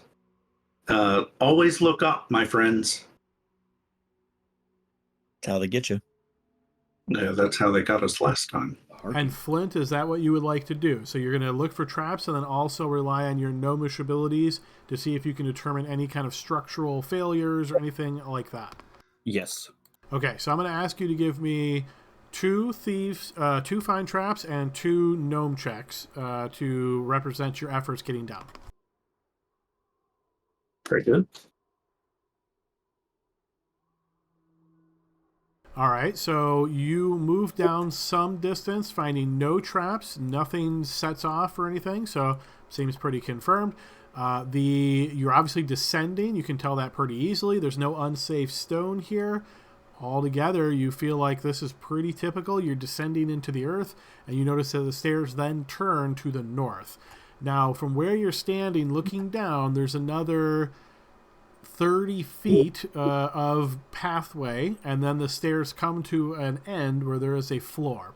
However, before at the top of the stairs, you could think of this as, again, you're on the stairs. As you turn and start descending, you notice that there is a 10-foot by 10-foot area that is just covered with bones, like 4 feet high, filled with bones all in this area. Beyond that, you can see stairs, and somewhat surprisingly, those stairs, even though they're descending past the bones, there doesn't seem to be much bones on those stairs. So there might be a couple odds and ends, maybe a femur here or there, or an arm bone, something like that, but there's just so much piled up in this 10-foot section that it really draws your eye. Sounds safe. Yeah. The second I start seeing the bones, I don't know if we're still keeping this marching order, but like I'll be like, "Yep, nope, not trapped, nope," and then I'm gonna like hide behind Elroy. Sure, yep. So you can continue to represent your order here until we would be actually moved to the other map. But if there's any questions, I know descriptive narratively sometimes can be challenging. So if you'd like me to repeat anything about that description, or if you have specific questions, feel free to ask. No, I think just as long as we can see what we're looking at, and then we can proceed cautiously. So I guess the question is as you're descending, are you willing to step through the bone pile? And if so, No. you can certainly do that. No, definitely not. It's just I'm unable to see ahead to see the bone pile and the in any of the areas there. So unfortunately, the bones are basically the start of the second map. So Yeah, I can't. There's nowhere I can put you that will allow you to see that. So that's why I'm trying to narratively describe it to you. So if there's additional questions, let me know. Are the bones basically occupying and obstructing the staircase, or are they on a flat area? Oh no. Okay. So they're obstructing the staircase in a 2 square by 2 square, so 10-foot by 10-foot area. It's completely blocking that area. You can tell visually looking at it. I mean, it would be virtually impossible to move through this without somehow connecting with these bones. Right. Unless you could climb walls. You're climbing the walls. Yeah, I guess you could, if you have some ability that allows you to do that, perhaps. And I didn't detect any evil on those, right? That would be a good idea. You do not detect any evil on the bones as you look down, and then the walls are thicker here. So yes, you do not detect any evil. I'm gonna inspect the bone deadfall, I'm gonna call it, and see if my elfiness and my monocle perhaps can identify any tripwires or anything. Essentially, I'm scanning it and searching it while the gnome considers whether he wants to climb walls. Look up. I look up. Nothing out of the ordinary up. I'm going to give you a scan and a search check here. Is there anybody else doing that same thing while I'm doing this? Yeah, Locke's going to do it for sure.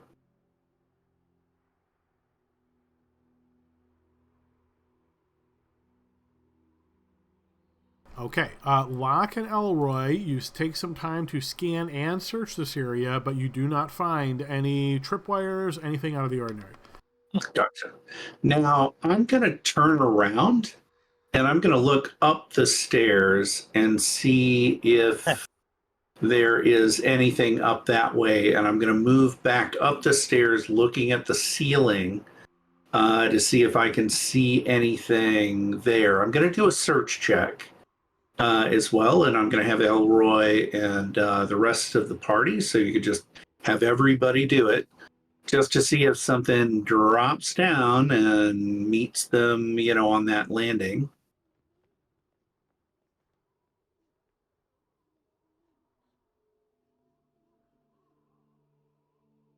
You spend that time walking back up the stairs, looking at the ceiling, asking your companions to assist you, also looking around. Nobody detects anything out of the ordinary on the ceiling. Okay, very good. And then I'll go ahead and take a look at the bones. The state of them, are they all just like jumbled and shattered? Or does it look as if I'll have my holy symbol out. Does it look as if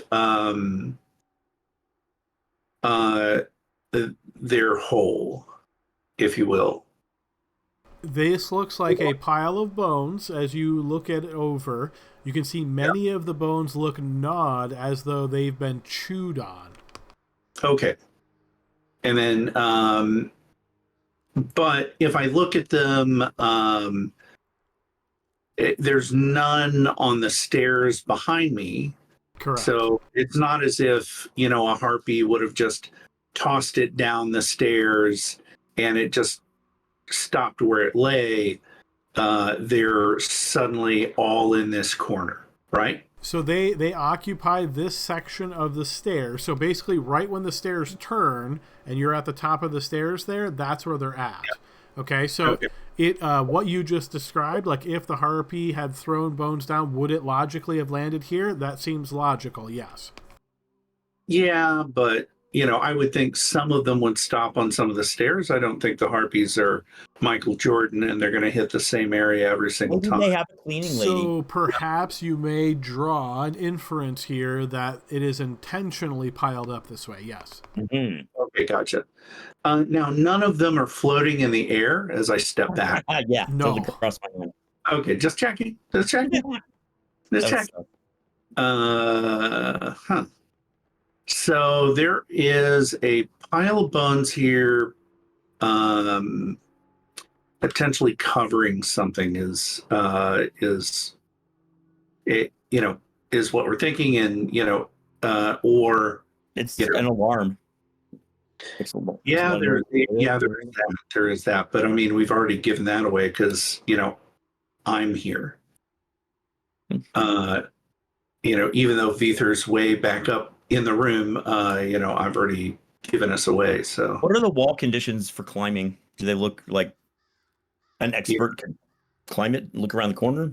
It would be fairly challenging because they're vertical. There's not really any handholds or anything along those lines. So, it would be very, very challenging unless you have some way of sticking to the wall. Okay. Yeah, that was going to be my next question, was what do the walls look like? Gotcha.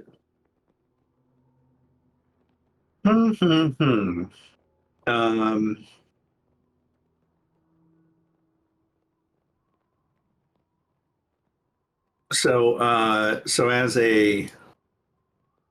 as an alarm, fine, but as something that functions to cover a trap, not so great. One of the things that we can do is if we move to the edge of a 10-foot area, we can search the 10-foot area in front of us using our longer weapons, spears and such. I think I'm going to go ahead and do that if the rest of the party would like to as well. Let's get a search check on the bones area. How deep are they? Are they waist high, neck high? You said 4 feet. Okay. Yeah, it looks pretty heavily piled here. Yeah, and so so we're definitely not going to be too shy about moving them about, but in one hand I'll have my holy symbol, in the other hand. So I've done a very quick alteration on the default setup of the map here. It's not going to be pretty, but just to give you a visual of what you're seeing, I'm going to move you guys over to this other map. Okay, perfect. That's going to help. All right, so that may take a moment to load up, but as you'll notice, this is the pile of bones, obviously, right? So this whole section, this 2x2 square, is just completely filled with bones. You then see the stairs, and then it comes down to an actual landing and a room. Is there any light down in that room? Only the light that you bring with you. Gotcha.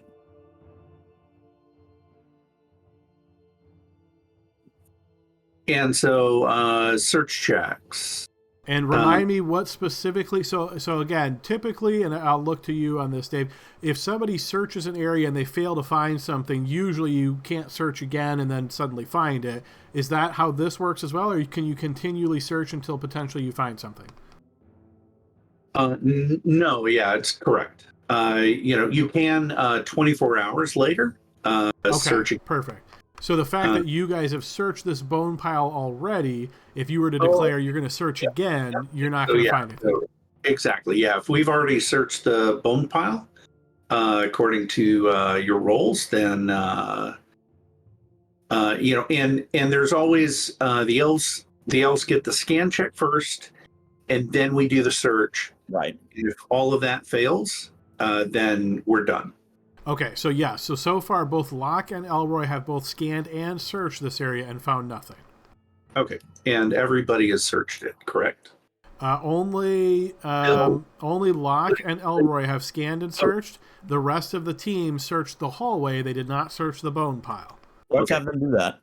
Yeah, I could do that. I'll set the lantern down and kind of poke around at it with the long sword and see what I can uncover. Borrow my spear if you want. And my axe. I have a spear too. Actually, that's probably a better idea. I'll use my spear. All right, and so when you're searching the bone pile with your spear, does this mean you're trying to stick your spear into the bone pile and like move it around?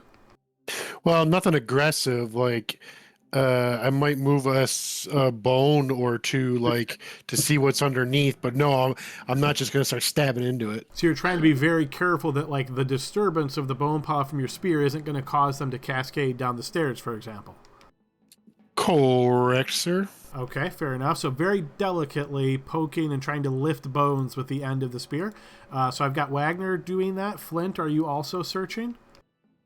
Yeah. A little rudimentary search. And Vither, are you doing the same? Yeah, I mean, I'll look. I'm not using a weapon to clear things away. All right, so I'm going to call this a search check for the other three characters. So I'm going to roll that now.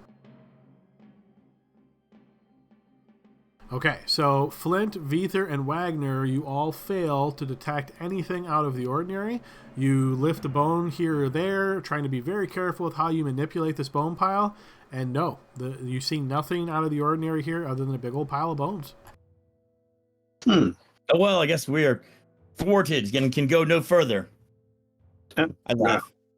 So, essentially sweeping our feet in heavy boots and pushing, you think? How do you want to do it? I'm not sure. I kind of look over at Flint and I say, how are you with tossing? Tossing? Tossing. Just joking. Well, don't tell the elf. I was just typing that. Never tell the elf. I'm going to move myself off of Elroy here.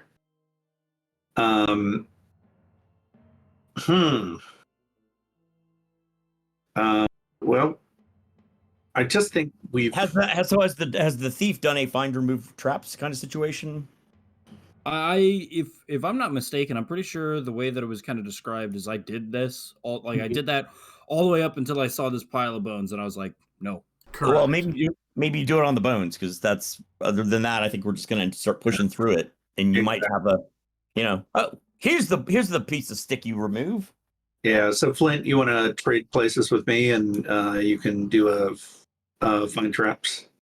Yeah. I'll do quick find traps on the bones here. Okay, so Flint, as you look at this bone pile very carefully, you notice the way that they are set up, they're almost stacked on each other haphazardly. And this has created certain gaps in the bone piles, and looking very carefully in there, you can see a tripwire. It looks like it's designed where somebody would just start trying to push through the bones, they would trigger this trapwire. As your eyes connect to this and you start looking all around, wondering, well, what does this do?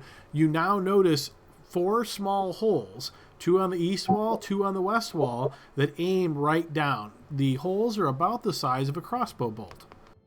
Can I will tell everybody, shrug, and then immediately try to disarm it. You successfully disarm the trap. Cool. Well, there you go. Just slice the tripwire with my dagger, like, yep, easy. So that was like 20 checks, I feel like, and you guys failed all of them except for Flint. So Well, we really need to stop messing around and actually have the expert do the work. Yeah, you guys stay back. And I'm going to push through the skulls and bones and stuff. all right, you can feel free to move forward. As you do notice, obviously, that bones begin to rattle down and start making noise as they echo, moving down the stairs. And Flint, as you're the one that triggered this, I would like you to roll a d6 for me, please. But I don't, Adam. A 3. All right, fair enough. So the bones echo down the stairs as the team starts to move forward. It's a distraction. Mm-hmm. All right, as you can start to see some more of this area, you notice the chamber contains a table and a chair positioned as a desk, as if for conducting interviews or inspecting visitors. Resting on the table are a battered shield, a blood-streaked and rusted sword, and a half-dozen candle stubs. You can't quite make out the rest of the room yet, but you do notice a heavier door with a small barred window stands closed in the north wall. Also, quick note, anybody who's not familiar with how doors work in Roll20, this is a new implementation. Please don't click on the doors unless you're next to them. Technically speaking, you can click at any range, and I don't know who clicked it, but please only open the door when you're next to it and declare, I'm opening the door, then feel free to click it. Yeah. Yep. And if it's locked or what have you, then you get to make it roll. So. Well, if it's locked, technically speaking, I would just set it to locked, and then at least it won't open automatically when you click it. Yeah, yeah. I was going to say you might just do that on purpose. When are you walking the floor as you continue forward, checking as you move? Yeah. Actually, I was going to say that, like, as I get to here, as the room kind of opens up, I notice the doorway. I'm going to kind of like hold Wagner back a little bit and check. All right, feel free to make another check. We're making checks every other square here. No worries. You do not find any traps in this area. Oh, okay. What's the sword look like? Actually, the shield looks cooler than the sword. Shield looks very battered. All right, another door. Is there any symbols or anything on the like the front of it? So you'd like to lift the shield up, sort of flip it, and look at its face? Veether, I hold up 2 fingers so you know there's 2 doors. Flint, was that a yes? You want to turn the shield over? Yeah. You don't notice any kind of symbols on the shield. It looks like a plain, small wooden shield here that is very battered and beaten. Okay. All right. I'm going to move into the corner here. As I do, I'll do scan checks for the room if I can. I'm going to follow him. Doing the same. Arrow knocked. I'm arrow knocked. All right. My whole display just froze. One moment. Perfect. Working. Luckily, refreshing really quick doesn't take too long.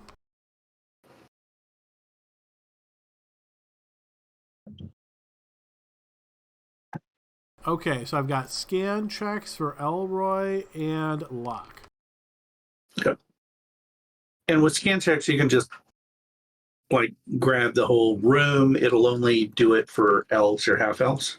So, you don't have to specifically just select us, but you do need to select us, I guess. Okay, and this represents visual detection. Does this also involve any kind of auditory detection? It does not. So that is just, visual cues. If there's, things like, plates on the floor, or, just something out of the ordinary, secret doors, concealed doors, those things, we'd notice those. But until we say that we stop and we spend a whole full round listening, we don't get an auditory check. All right, fair enough. Visually, you see nothing out of the ordinary that draws your attention, nothing that concerns you. All right, I'll stop, and I'll look at Elroy with my eyes. I'll tell him to stop, and I will point to ears, and maybe we could do a ear noise at that point. Make the hand symbol of everybody stop and listen. All right, and so this is a hear noise check. Yep. And everybody is participating? Hopefully. I would hope so. Sure. Yeah. I think Flint's got the best. Yeah, I got good ears. Yeah, he's got extra. Okay, so I'm also taking into consideration where you guys are at the moment. Is that typically how you do this, Dave? So, for example, if there was a sound like right here, Wagner, might, but Veether unlikely to hear, kind of thing. Well, yes, but if there's a door in the way, we get half chance. Okay, so I can say for certain none of you hear anything. Yeah.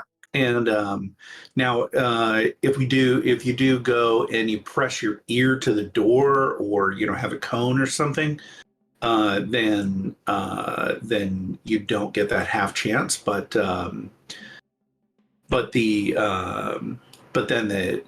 the ear seekers get you. So Can I interject with something here? So could we like set up like an SOP, standard operating procedure here, where like we know that we're gonna go into a room, we're all gonna check a look, and like just I don't know, it's just slow it down to a crawl, guys. Yeah, no, I'm with you. Meaning what you're saying is, as a team, every time you enter an area, you want to just assume that there's going to be a check?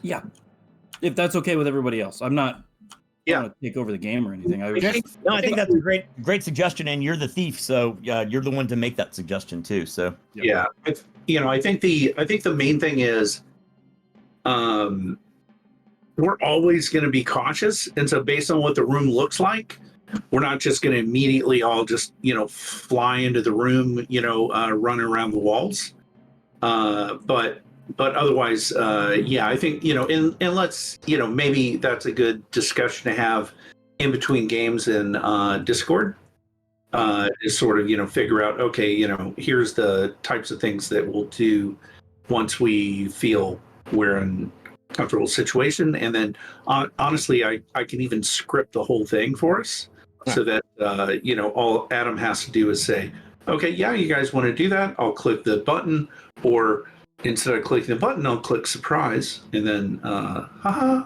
Because back in the day, we would go to even the worst extreme, and it'd be like, so do you pick up the cup and move it to look at the paper underneath the cup? Yeah, no, I understand. All right.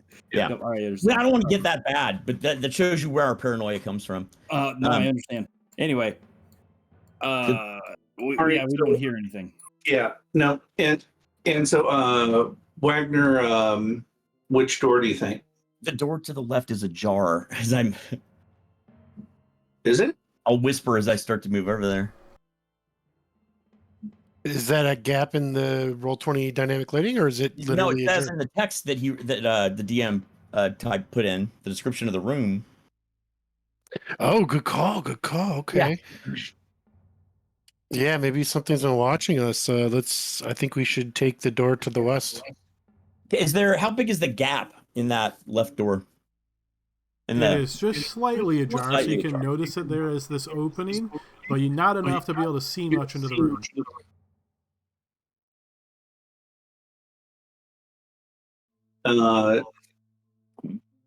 Locke says, Flint, you want to check? Yeah. You want to hide in shadows near this other door just in case? I like under the table better. Okay, that's fine. Just as long as you're hiding and you get a chance to do a stabby stab.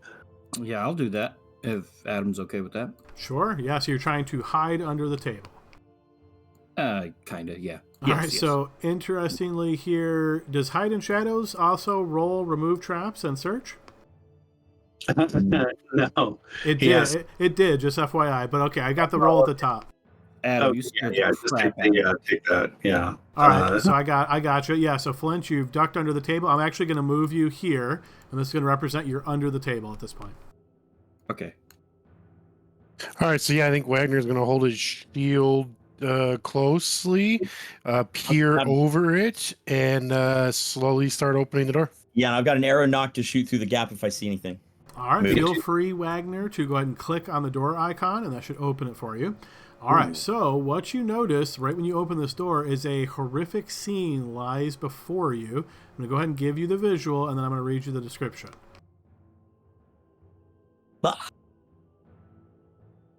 This 30-foot diameter chamber is a horrid sight. Chains drape from the ceiling, each with a large meat hook at the end. 6 of the chains have bodies hanging from them, all in stages of decay, indicating they've been dead for weeks to months. The stench of death is thick in this chamber. The largest, nastiest-looking hook hangs motionless above a 5-foot hole in the floor that drops into blackness. Something is lashed to the hook. A pair of lacerated human hands gnawed off at the wrists. The chain extends through a pulley attached to the ceiling and back down to a winch with hundreds of feet of chain spooled around it.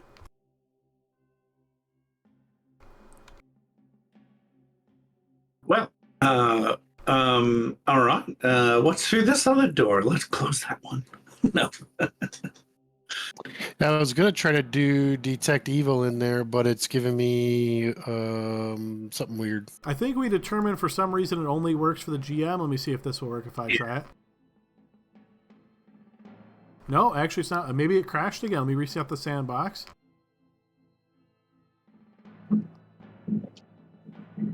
So yeah, smart AoE is seems like a little buggy. Yeah, so give that a try again, Wagner. Just see if it works this time. No, okay, yeah, weird. That's fine.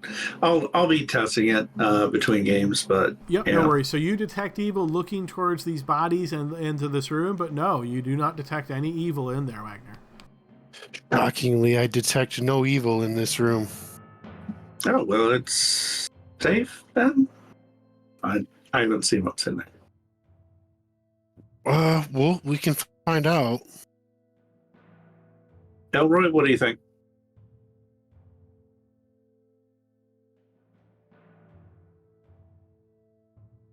Okay, never mind. Shocked to silence.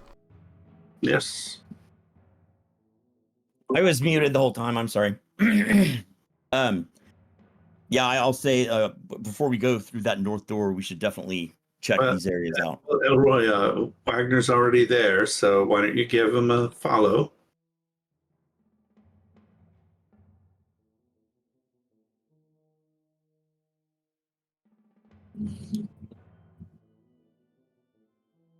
I'll be keeping an eye on that north door. Okay. Actually, just in case. Okay, Wagner, as you start moving through this room, you hear a sound echoing throughout.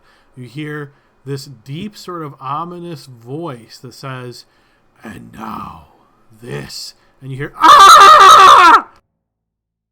I think you cut out. I didn't hear anything after this.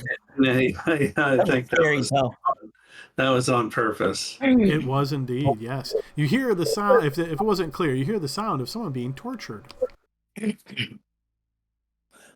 Quick, we must help whoever that is. Oh God! Can we tell? Nope. Great. Can we tell what direction that came from? The south. I guess I'm gonna follow him. I'll stick with next to the wall as I do. Wait, like up the stairs or like in the room? So as you're moving at this point, and Wagner, you're wearing armor. I'm going to ask everybody to pause here because the sound of the armor, of course, echoes throughout this area. And yeah, we're going to see as movement occurs, Wagner, you also hear sound. So what's going to occur here is I don't think there's any chance either side could be surprised here because both are making quite a bit of noise. But Wagner, you're going to notice this figure starts making its way up the stairs. And this is where I'm going to ask us to start up an initiative. All right, so we got that. And start initiative tracker. Add declare step. All right, I'm going to ask everybody to declare. Yeah, you're good, Adam. Can I? I'm getting the hang of it eventually here, Dave. Yeah, go ahead, Vic. Just before I make my declaration, can I like sheath my daggers, pull up my crossbow, and move? Yes. Cool. Well, then I'm gonna do that. Yeah, I have a similar question. So, what kind of declare would be like setting the lantern down and drawing the sword? Just you can do that as part of movement. So you can drop your lantern, pull your sword, and you can move. Okay. So it's not super restrictive. Those are minor actions. I'm going to change that. I'm going to stick with the paladin. So I'm going to do a move, I guess. Declare. Yeah, and just as an FYI, we discussed this before. As atypical from most games I run, this is designed where you are allowed to discuss what During you want to do. Yeah. So feel free. Like I know normally you would say, well, I don't know what everybody's doing, so in character I'm just going to be real quiet. But feel free to discuss briefly like what you're doing before you declare. That is allowed in this edition. Yeah. So we have to enter melee before any kind of attack, right? Correct. Or a charge. If you have a straight line to an opponent, you could declare a charge. Correct.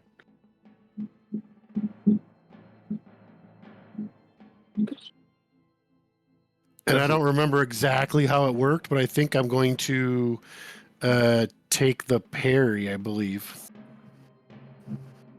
Remember, that's the only thing you can do. You can't even move. You can't drop a lantern. You can't do anything other than parry. Oh, okay. Well, I wouldn't want to do that then. Yeah. It's a good suggestion to have the the activities table open in combat. Which one is that, Dave? Yeah, so it's in under activities table. Yeah, but yeah, I think if you want to get in melee with this super evil guy, you gotta just enter melee, and you can drop your lantern and pull your sword at the same time. I thought you had or I don't know if you were talking but the key is your light is going to stay in that square. So be aware that if you're going around corners, you could find yourself blinded. So I believe I have everybody declared, so I'm going to go ahead and roll initiative. Yep. Do you want to roll that, Mr. Paladin, or shall I? Oh, you go ahead. I have the worst luck in the world. Oh, look, he says that, but then look what happens. Hey, we're tied. Everybody's on high initiative. That's you can't get better than that. All right, so I think that worked. Let me hit the ITP start. All right, Flint.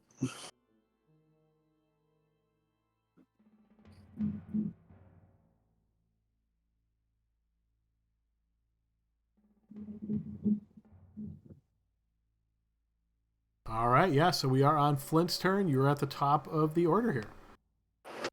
There's something approaching from the west. Victor, do we still have you? Yeah. So yeah, I did drop. I can take 2, right? Drop drop my daggers, pull up my crossbow. Perfect. Can I not drop my daggers? I don't want them going down that hole. Yeah. I think you can sheathe one of them. Yeah, you can sheath one of them. Otherwise, you can drop one, sheath one. I'll give one to Elroy. I don't. That takes like to trade off weapons takes a long time. I know. I guess I'll drop one. Okay, Crossbow. sounds good. And then it's Wagner. I think I did enter melee, so I will take out or set down the lantern, take out the longsword. Do you have a lantern or do you have a torch? Lantern. Okay, Lantern. gotcha. Yeah. Thank you. All right, so you set the lantern down, and so I would remove the light on Wagner now and just throw some random icon and make it a lantern? Exactly. Yeah. Yeah. So I just throw a torch down there, and from that menu, where you've got the finger, thing on the left, just to make it easy, and then I'd select Wagner's icon and then click light and get rid of his light. All right, I believe I have all that accomplished. Wagner, I'm just putting the lantern on top of you because that's where it's going to be when you move. Okay. Perfect. And that's all I can do, right? No, you're moving into melee first, or you're moving in melee. Yeah, you can move as well. Well, when he tells me I can. Oh, I was saying we're talking about Wagner. Wagner still has Yeah. still can move even with everything else he already did. correct. Okay, Yeah, so feel free to move, Wagner. I want to hang right here. Okay, so you're just staying there. there you go. All right, so get your EOT. Then we move to Vither.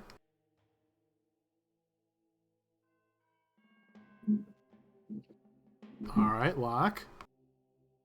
Okay. How many segments will you let me move? So yeah, I would say do it in the 1/10 as we did before, based on how this is going to go.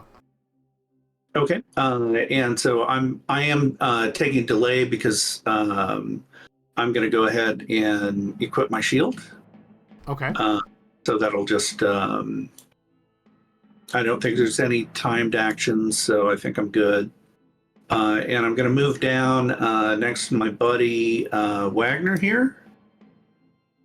Do you start moving with- until you've done the shield thing? With Gone. 1/10, you can get all the way there. Just checking real quick. Oh no! Yeah, sorry. I was just saying, if so if I was here, I can move 2. So I'll be here. Okay. I guess. All right, that works. Yep, no problem. It's all EOT. Okay, Elroy. Okay, well, I'll move 2 squares so I can at least see what's going on. But I am moving this round, so and I still see no target. So tell me when I can move another segment. Okay, yep. So EOT when you're done for that. Okay. All right, so now he moves his segment of movement. He will get to here, and when he does, let's see. I think, yes, all of you now can see this fearsome opponent. As he steps up to you, you notice a large humanoid being who is clad in this diabolical-looking kind of armor with horns off of the top of it. This creature's appearance is, in fact, so horrific, it actually has an effect on all of you. Possibly. Possibly, yeah. So notice this effect I just posted. This is an aura of fear. All living creatures within 60 feet must make a breath save or be frightened for 2 rounds. Jesus, nobody's going to make a breath save. Okay. Well, we'll get +2 for being next to the paladin, probably. Well, you do. Oh. Is he evil? I'm double checking. I want to say for sure, but let me double check. Yes, he is evil. Okay. And is that a magical effect? Because I think. Oh, never mind. He actually did choose his con save there. So yeah, Flint missed that. So what's the difference on that? Oh well, if it's not a magic save, you should just roll the regular save. Right? Don't use the race save. Should under the modifier should I add because I'm already clicked wisdom for breath. because I assume that affects wisdom. Fear does. Yes. Yeah. And can I add the 2 for the paladin's aura? Yeah. If you're within, absolutely. Okay, so as guessed, everybody fails. So just as a reminder, what Frighten does. I'm sorry, I haven't rolled yet, but I will fail here real quickly. Oh, sorry, I saw 5 rolls. I'm like, that's got to be everybody. And now, I rolled twice. I was experimenting. I wanted to take the first one, but I was just trying to figure everything out. and so I'm just doing a regular breath save here. I am Just not give us minuses. within 10 feet of Wagner. So, damn it! I made it. Crap. The guy that wrote the scripts made it. And he took a long time. You don't. No, I'm kidding. All right. So, you know. all right. So that is what occurs now. You guys could use additional movement if you wished, but I think now that we're within 10 feet, these folks are certainly in melee. If anybody else wants to enter melee to move up, feel free to do so. What kind of armor is he wearing? Would you describe it as plate mail or banded mail or chain mail? I would describe it as patchwork plate. Meaning So the not a question full is- suit of plate, patchwork plate. Okay. So I still have Okay, movement and left. so just so everyone understands, frightened means that you are experiencing great fear and uncertainty. You get -2 to attack rolls, damage rolls, and all saves. Yeah, I did post that in chat for everybody, Dave, so everybody can reference that. And remember, it lasts for 2 rounds. And I'm sorry, Vither, you had a question there. What was your question? Well, that was my question. Yeah. I still have movement left, and if I can still move into melee with You the can. thing, even though I'm afraid I will. You can, yes. Yep. So Frightened does not, based on this description of Frightened, does not prevent your movement or change anything to do with movement. Yeah, same with me. I think I'm going to go ahead and do it. Okay, so let me know when I have my remaining movement. You, 'cause I only move 2. you can feel free to move it right now, Vither. If you're going into melee, feel free to just move right up to him because there's nothing else special that's going to happen here before everybody takes their segments. So you can move your entire movement. There's a spot up there in the front if you want it. So, Adam, I know that I declared that I wanted to move closer, but given the circumstances of I am terrified of this person, do I still have to go through with my movement? I'm sure you don't, because now if you chose to not continue moving, you could just move the other way if you wanted. Dave, nothing wrong with that, right? You could just choose not to move. Correct. Yep. Yeah. You can just move away and not get the backstab because we have so many people attacking this guy. Right, He can that's just true. run away. He did just go the other direction. That's fine. So confirming, Flint, you're okay. Perfect. All right, so that is that round. So now we are back to declare actions. So I'll shift my. The only thing I had in my hands was my spear, which I'll keep in my hands. But is our party holding this hallway? Does it seem? No, we're just doing melee. Nobody said we're doing a hold. Okay. So we're all essentially like we're in the squares we're in. Correct. We're in the fog of war. Super weird. Okay. Yeah. All right. I guess I'll do melee then. I was gonna cast a spell, but not now. So let's declare. So there's 4 of us against him. Yes. So that means 1 attacker chosen by the defender can attack from the rear, and the attackers can choose 1 who will attack from 1 unshielded flank. I don't think he's wielding a shield, so it doesn't matter. He does not have a shield. You notice a massive maul in his hands. Ooh, a maul. He's going to allow Wagner to attack his back. Wow. Very good. All right. So here we go. Is that his way of calling me a little bitch or something? That was randomly determined. You were 4. I'm only kidding. Wow. I think you got it exactly. Okay, let me do my declaration here. Oh God.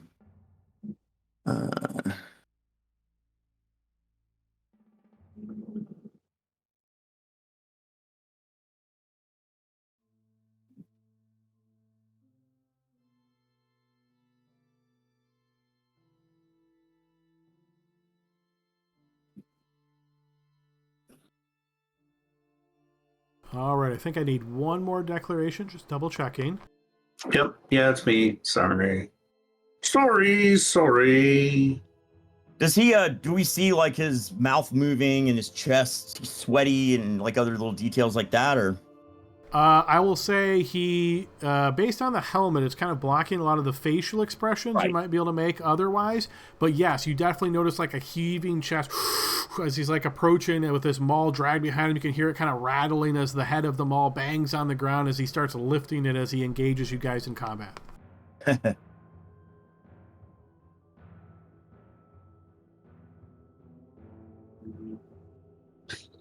how do I get back to the picture of that character?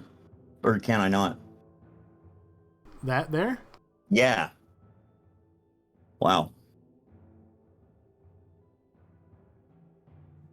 Fearsome opponent indeed. Looks like an orc. He Oh, looks like an orc, but I would say looking at him, this you can't really tell if he is an orc or maybe half orc, perhaps.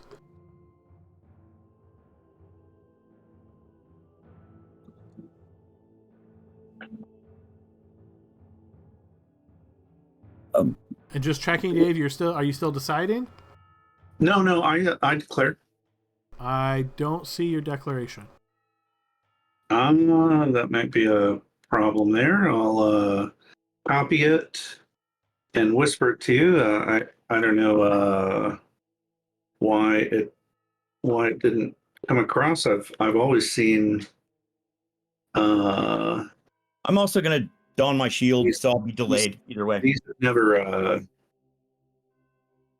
Yeah, I don't know why you didn't see that. Okay, got it. That helps though. All right, we'll just adjust it on the fly as necessary. Okay, so we've got everything. Now we're going to roll initiative. Tom, win this. Yeah, I'm gonna try. No, not possible. Never mind. All right, so he is first, and you begin casting a spell, but you're in melee, so your spell doesn't go off yet. Correct. All right, so being the wicked, fiendish character that he is, he's going to attack the spellcaster. Yeah, he's good. All right, so he brings this maul up and tries to bring it down right on Locke's head. Very good. Locke, you don't have the correct symbol picked on your the Paladin's aura, but Oh yeah. Let's see if he missed by 2. Nope, he hit by 3. So I don't think that would have made a difference. So the maul smashes into the elf's chest, wounding him and causing him to lose concentration on his spell, right? Yep. Yeah, I lose the spell. oh All right. yeah. And then we move to Flint. And then go ahead and click GM menu, remove aura and immobility for me if you can. I might be able to do it on the player menu. Let's see. I gotcha. Okay. Thank you. Absolutely. Yeah. All right. So Flint, you had readied a missile weapon. Yeah, I should have double checked the measurements. And I just want to remind you, because this is different in most games, when you shoot, you'd be shooting into melee, which means you don't get to pick your target. It has to be randomly determined, which means you only have a 20% chance of actually shooting him and an 80% chance of shooting one of your allies. I did not know this. I am so sorry, guys. Yeah, you do not want to shoot in a melee, please. So how do I roll that? You don't. How do you roll what? Are you saying you want to take the shot, or you're just going to wait? I already declared it, so I thought I was locked in. No. Once you declare, you can always change. Oh. Right. I imagine we hear like a loading and all the players turn back and go, no! Exactly. Okay, next turn, I am grabbing my daggers. I'm going into melee. Wow. All right. Now we move to Wagner. And Wagner, you declared, I'm guessing, a melee attack. And you've got his back. Right. Now, do I have to add something special? It doesn't matter. He hit, so He it rolled a doesn't. 20. He rolled a 20. Hit and wounded him. Now, I see it says disarm there. No. Only if he declares disarm, and then he Okay. doesn't do damage. So yeah, it's just showing that you can disarm with that weapon. Got it. All right. So I'm ignoring that. So you bring your longsword down on this creature's chest as the blade does dig in through that armor plate and kind of carve into his open chest, wounding him. You notice as he gets wounded, he doesn't respond in your typical like backing away or maybe grunting or something like that. Instead, you notice his whole body just kind of shakes in this insane fury. How dare you expose your back to me, vile creature? Nicely said. Anything else on your turn, Wagner? There we go. Okay, and now it's Vethur's turn.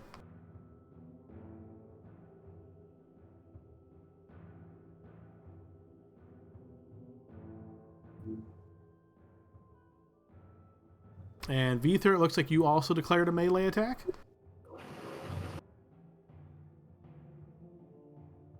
We can't hear you. You might be muted.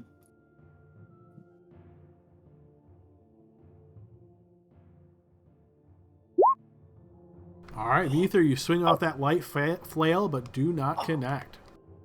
Dang. Hardcore. All right, Vethur, you can go ahead and click your EOT button, and then we would move on next to Elroy. For whatever that's worth. You see? All right. I'm going to attack.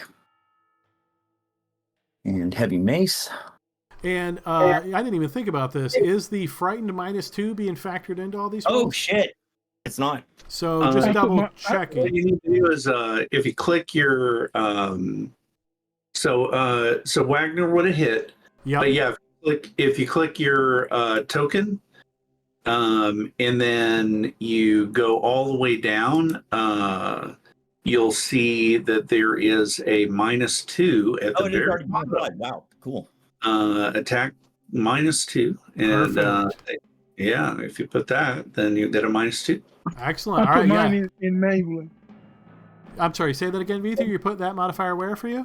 I put mine in Maybelline when I was making my attacks. If you hover over the roll, you'll see mine. Oh, you did the... Okay, perfect. Yeah, he did the ADJ. So you It might makes- flip then. Yeah, it makes it easier if you just put that -2 on yourself, and then you're good to go. So, Elroy, put that on yourself, and then attack. What am I putting on? So It's a token marker, so if you click gotcha, that and gotcha. just go to the very bottom, there's a -2 Yeah. token marker. Get a token marker. Hang on. Steps Yeah. marker add. That was lucky I put that on there. I Yeah, that was guess. perfect. You Yeah. said it with. Is it frightened? That's great. No, is it just mine- literally go go to all the the way very down. bottom of the list, and you'll see a -2, the actual number. Oh, okay. So it's not. It's not from the. Actually, you know what? I mean, click. Yeah, use frightened. Use frightened. You're absolutely right, Tom. Because frightened will get the damage at -2 as well. Steps markers add. Then let's go to frightened and it's alphabetical. That's handy. Here we go. Frightened. Submit. Yeah. All right. And now I'm gonna do my attack. Let me hit attack again. Paylor, aid me. Natural 20. Ah. So close. Smashing out, but just hitting into the armor, not doing any damage to him. And the minuses are definitely applied. Yeah, cool. All Yeah. right, so you can EOT if you're done there, Elroy. I'm doing that. Yep. Thank you. All right, Locke. I'm So done. you lost your spell. Okay, that's kind of what I was thinking. All right. So that's one round. So go ahead and EOT. That's one round of the frightened is over. There's this next round you're frightened, and then after that it would end. Yeah. Yeah, I figured, I'd go for the gusto, Yeah. because I mean, if I do the other thing, it's going to drop on everybody, Yeah, don't do that. and you guys are going to be affected first. So, Who gets his back this time? Oh, was Flint moving? Yeah, was Flint was moving up that round or moving. not? Well, we're declaring now, so I'm assuming he's Yeah. going to be entering melee, so he won't be in this round. Okay. Oh, so there's- this time it is Elroy who has his back. Okay, cool. is okay. it possible for me to grab my is my dagger still on the floor? You dropped one, then yes. It's possible for me to drop my crossbow, grab it, get into melee. Question mark. I want to say yes, Dave. Correct me if yeah, I'm wrong. yeah. If it's within 10 feet of you, then I think it's okay. And it would be, because where you dropped it was exactly 10 feet away from you. Cool. Yeah. So you're good. All right. I have made Yeah. my And then, so we're all in melee with this guy. That's good. I've declared. All right, I think I'm just missing, let's see, I think I got one missing. Yeah. Sorry, I didn't declare. I just need to get that done. Here we go. And I'm good.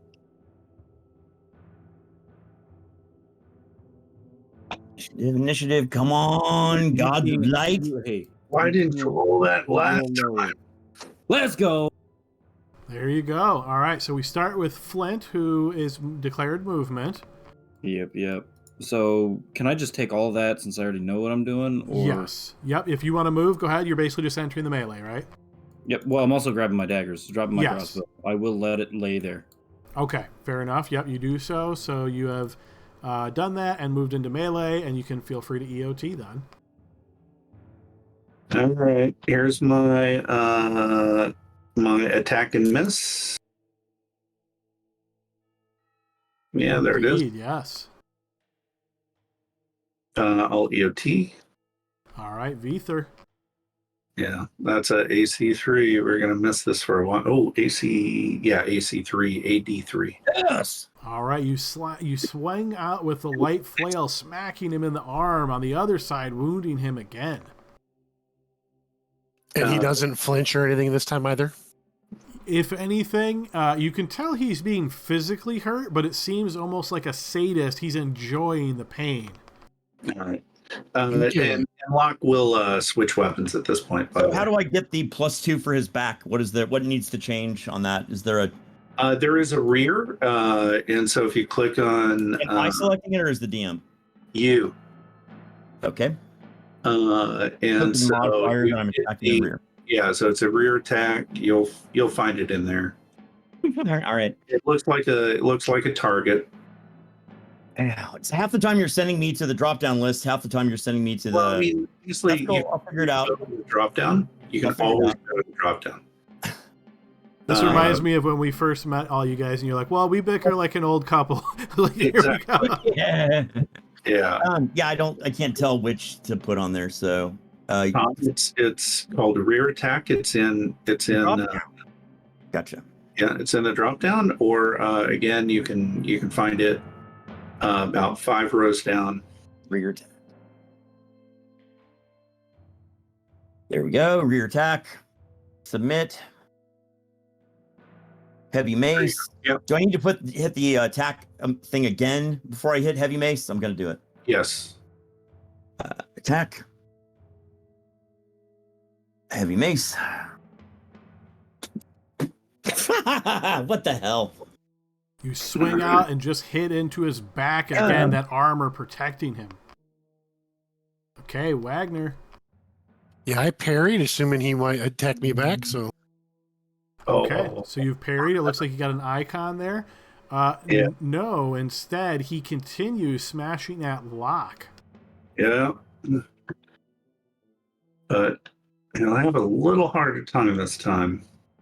Indeed, he does, as the maul swings over your headlock as you manage to duck at the right moment. All right, we are back to declare. So is there when there's 5 people in a melee? Say something like my cut improved your voice. Sean Connery. Actually, I think if I'm recalling correctly, though, I'm pretty sure that's how it goes, right, Elroy? Right, Dave? Where there's 5 people in here now, I can essentially force myself to be on the rear. So 5. It says 1 attacker chosen by the defender will attack from the rear, and attackers can determine who attacks the unshielded and rear flank. So, yeah, unfortunately, we need 6 For you to be able to use the dagger without automatically put you in the rear. That said, he might actually let you go there because you're small and unassuming. He is randomly attacking here, so I'm going to keep it with random, and we'll see who gets the rear. Very good. And if you don't have the protection from evil symbol, you might want to throw that on. Yeah, for real. It is now Vether who has the rear for this round. And I think we can all take off now the Frightened. frightened. Yes. Yep. Oh well, I I didn't have frightened on me. It's because you were never afraid, Dave. Oh, that's was Humble I- brag. just just oh yeah. And remove. Yeah, even though my token to me shows that I'm at full hit points, when I click on my token, I know that I'm not. That's another roll 20 bug. Yeah. Yeah, it is. Yeah, it is. Remove. And I also need to remove the back attack because it's no longer me. Rear attack. Okay. Looks like I need 2 more declarations. Oh, sorry. Am I one of those? Do Yes. we think we're going to win initiative? No, I don't think so. So just in case. I have faith in Elroy. We're going to win it. I'm going to go here. So yeah, I think Flint, I'm still waiting for yours, and then yeah, Locke's obviously doing his. Yeah, I Is clicked. there a backstab status marker? Back attack status marker or rear attack. If you go to the status markers ad, it's alphabetical. Nice. All right, looks like That's now really, I've really got. convenient. Yeah, exactly. That's what I said. Yep, Dave's done a ton of work on this stuff. So okay, looks like I've got all the declarations. So here comes the roll initiative. Waiting on you. Oh man. Yeah, I'm glad I didn't cast a spell again. Ugh. Alrighty, so once again, this guy has the lead, and the Jailer is his name, though you guys don't necessarily know that yet. But yes, he is continually to try to inflict pain on his chosen target of Locke. So once again, he takes that maul down on Locke's, tries to take that maul right into Locke's chest. I sort of thought about doing. Oof. Wow. He gets an absolutely solid blow right to Locke's chest go and down? drops him. Yeah. Fraser goes down. Flint. Yep. So I'm down. Yeah, I thought about pairing, but honestly, that I wouldn't have. That wouldn't have helped me. He would have hit me whether I parried or not, because He rolled a 19. Yeah, that's pretty rough. yeah. Well, all he needed was a 20, and I know he's getting bonuses, and so I knew that it was useless to parry. So, so that was it. Oh well, I'm down, but not dead. Let's Right. just say, as long as you guys take care of this guy. So, Flint, it is your turn. Yep. This is gonna happen. Seeing Locke die, drop. You hurt my friend, and I'm gonna give him a flurry of blows here. I'm gonna miss one, and I'm gonna miss the second. Yeah, we're gonna keep missing, guys. Yeah, I know. This guy's AC is way too good. Wagner. So I declared melee, but I can't lay on hands lock, right? I think, if I remember correctly, if you change your action, you move to low initiative, but you're already on low initiative, so you would lose the turn. Correct. So I will attack then. Go ahead and attack. So, just to clarify, low initiative is when you lose the initiative against the attackers. Correct. Okay, cool. All right, yes, your longsword also clangs off of this guy's armor.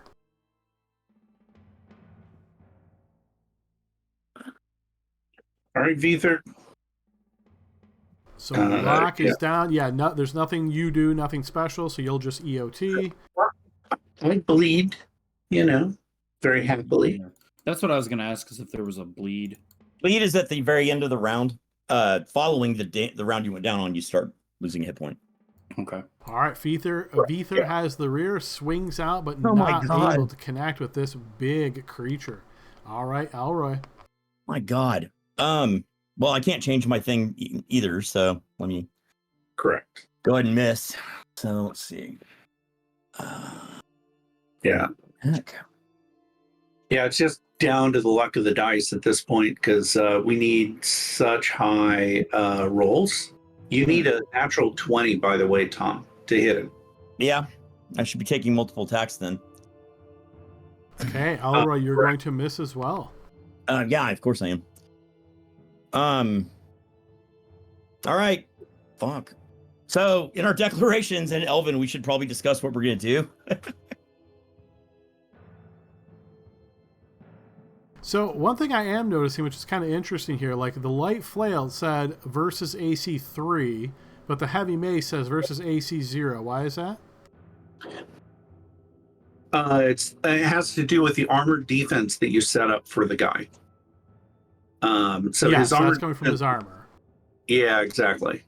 So that modifies. Yeah, that modifies the AC needed to hit. And yeah, but the mace has no modifiers. In fact, I think it's like one better on. So I don't know why these two would be so different. I don't think we're going to discover that we've been doing something wrong though. Yeah, I mean, so we can do a quick double check, but I will tell you, I'm going to double check. This is based off an existing monster. So if perhaps maybe something wasn't clicked properly, we definitely can do a double check on that. Yeah, I mean, well, what's his armor defense? So my heavy mace was attacking AC 4 before. Now it's attacking AC 0. So his AR is listed as 10. Well, that's because you attacked Vether, Tom. I don't know how I clicked. Okay. Oh my gosh. There you go. That explains why. Well, I'm taking my attack again, if that's okay. Can I take my attack again? Well, I would say let's just use the same roll, right? You still would have missed. Yeah, I would still miss. Yeah. Yep. Oh, yeah. So just to clarify, though, Dave, the AR is 10. That's what it should be. No, his AD. His armor defense or AR, which is in the gray bubble, I believe is something like a 3, right? Correct. Yeah, it should be. I think it's a 3. Yes, And that is correct. And in the blue, his AC is probably also a 3, right? Yes. Yeah, and so because his armor rating is a 3, that's equivalent to plate mail, and that means most of our weapons are getting minuses to hit. Well, the piercing weapon definitely, which is why I switched my weapon away from piercing when I realized we were using that rule. Exactly. Like if you see that dagger, it's going against AC 0. Yeah, the dagger's never going to hit. So that's the deal. Like Vether, you can see you're getting no minuses, so his AC continues to be 3 when you attack with your light flail, and that's why, and that's why you are. That's why I chose the light flail. Yeah, Exactly. so that makes sense as far as the way this is designed. Because again, remember, this is intended to be challenging, and this guy is like intended to be tough. So I just wanted to make sure that it was not something technically wrong on the sheet. But yeah, so this is based off another token, and I just double checked, and yeah, that's exactly the same. So it makes sense. Yeah, exactly. And Wagner, it makes sense. Longsword gets minuses against -2 or no -1. Yeah, against the AD3, so it becomes an AC2, and so he needs an 18. Got So it. we're Okay. all in a melee blob. So if I want, I would say you guys do see Locke is breathing okay, even though the pool of blood around him slowly gets larger.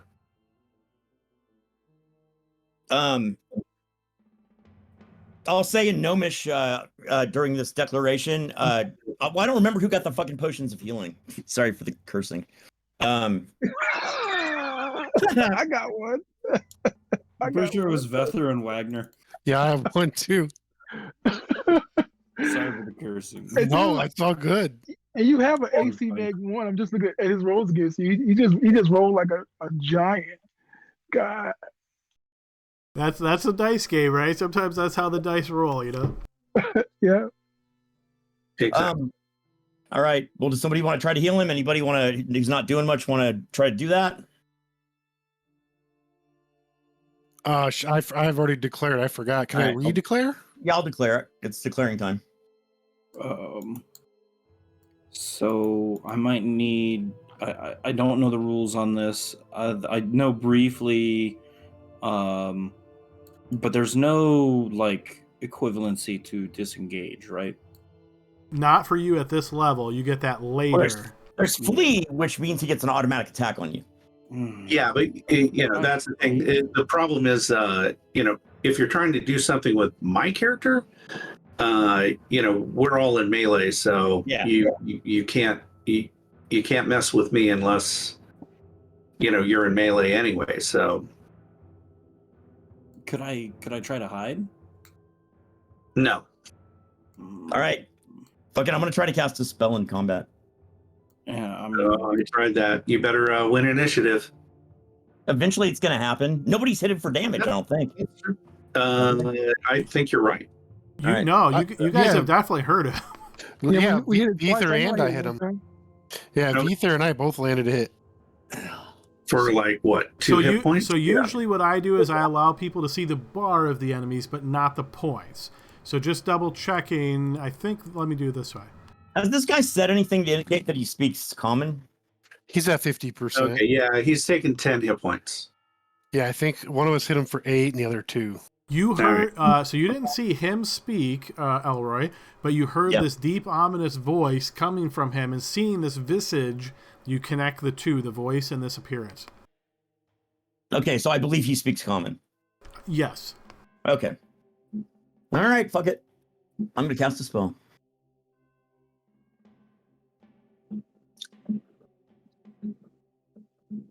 Let's just hope 4 more of them don't come running down the hallway. I mean, it is Adam's game, so you never know. Yeah, I mean, it's so far it's been pretty fucking challenging. No, this is Pretty darn the challenging. jailer, not a jailer. Come on, guys. Has everyone declared? I have- see only 2 declarations, or 3 declarations.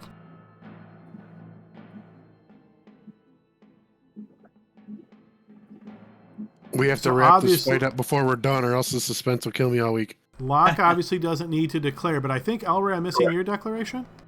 I declared casting a spell. I just Ooh, selected. so maybe the spell thing is not There's working. an Okay. issue with the spell thing, yeah. Okay, But we'll double check then. he's in. All right, so roll initiative. Oh God. Okay. Ay-yo-huzzah! Let's go. All right, you guys have one initiative. Flint, you are first. Who has the rear? All right, so now there's only 4 of you. So again, 1 chosen by the defender, same as it was before. Correct. Okay. Wagner has the rear. Someone needs to give me the rear. We got pretty good initiative, comparatively. I know I'm gonna miss all of them, but Yeah, I was gonna say. I'm trying, guys. No problem. You missed twice there, and we move to Wagner. So Wagner, Oh. I think you declared an attack. So as a reminder, make sure you add that rear icon first to give yourself the bonus to the attack. So, Dave, Yeah, I'm looking with for a it. now. 1-segment spell cast, is there ever a reason? Yeah, you actually go on innate when you win initiative with a 1-second spell. That is correct. So I should have gone before their attacks. Correct. Yeah, but Was it not declared as an 8 then? Shouldn't the number be higher? it is. It's just when you're doing a spell. What I normally do is I drop you to the end, but as a 1-segment spell, because it's only 1 segment.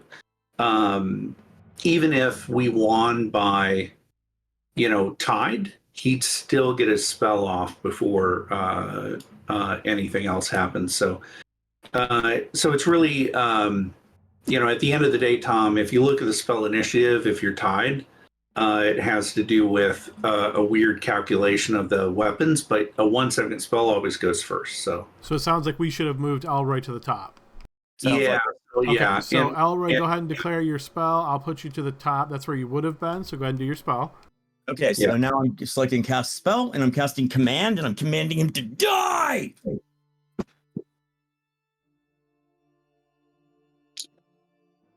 and you'll want to pull the spell up just to make sure that So I don't have to select him, I guess. no. Okay, so he you gets just want to read out, whether he gets a save or not, and it's based on ability scores and hit dice. all right. Command spell.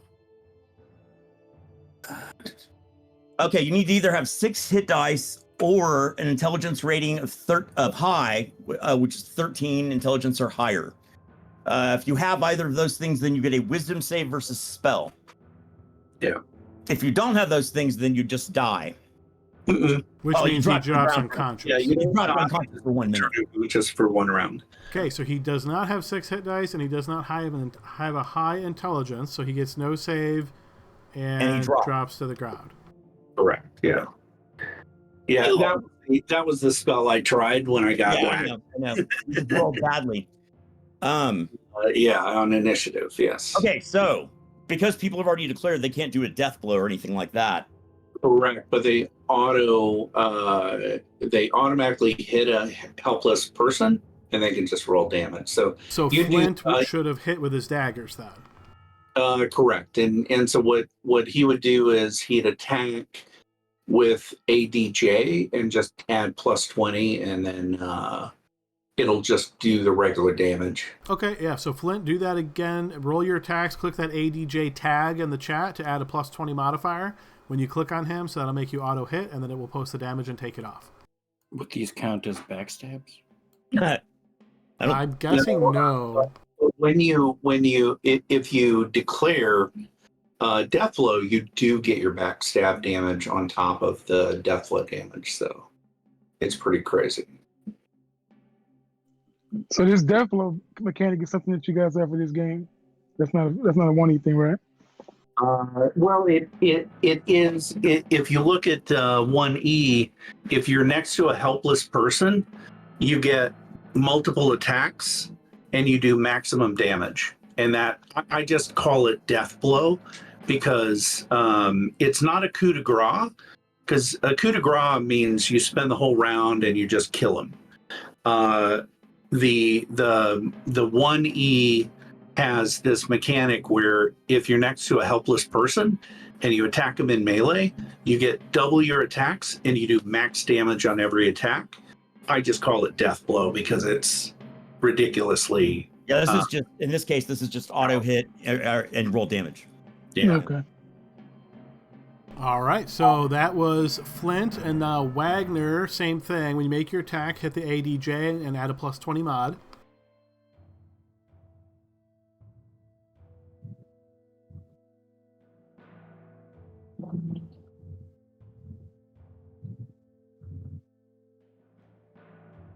Let us know if you're having trouble finding that ADJ, Wagner.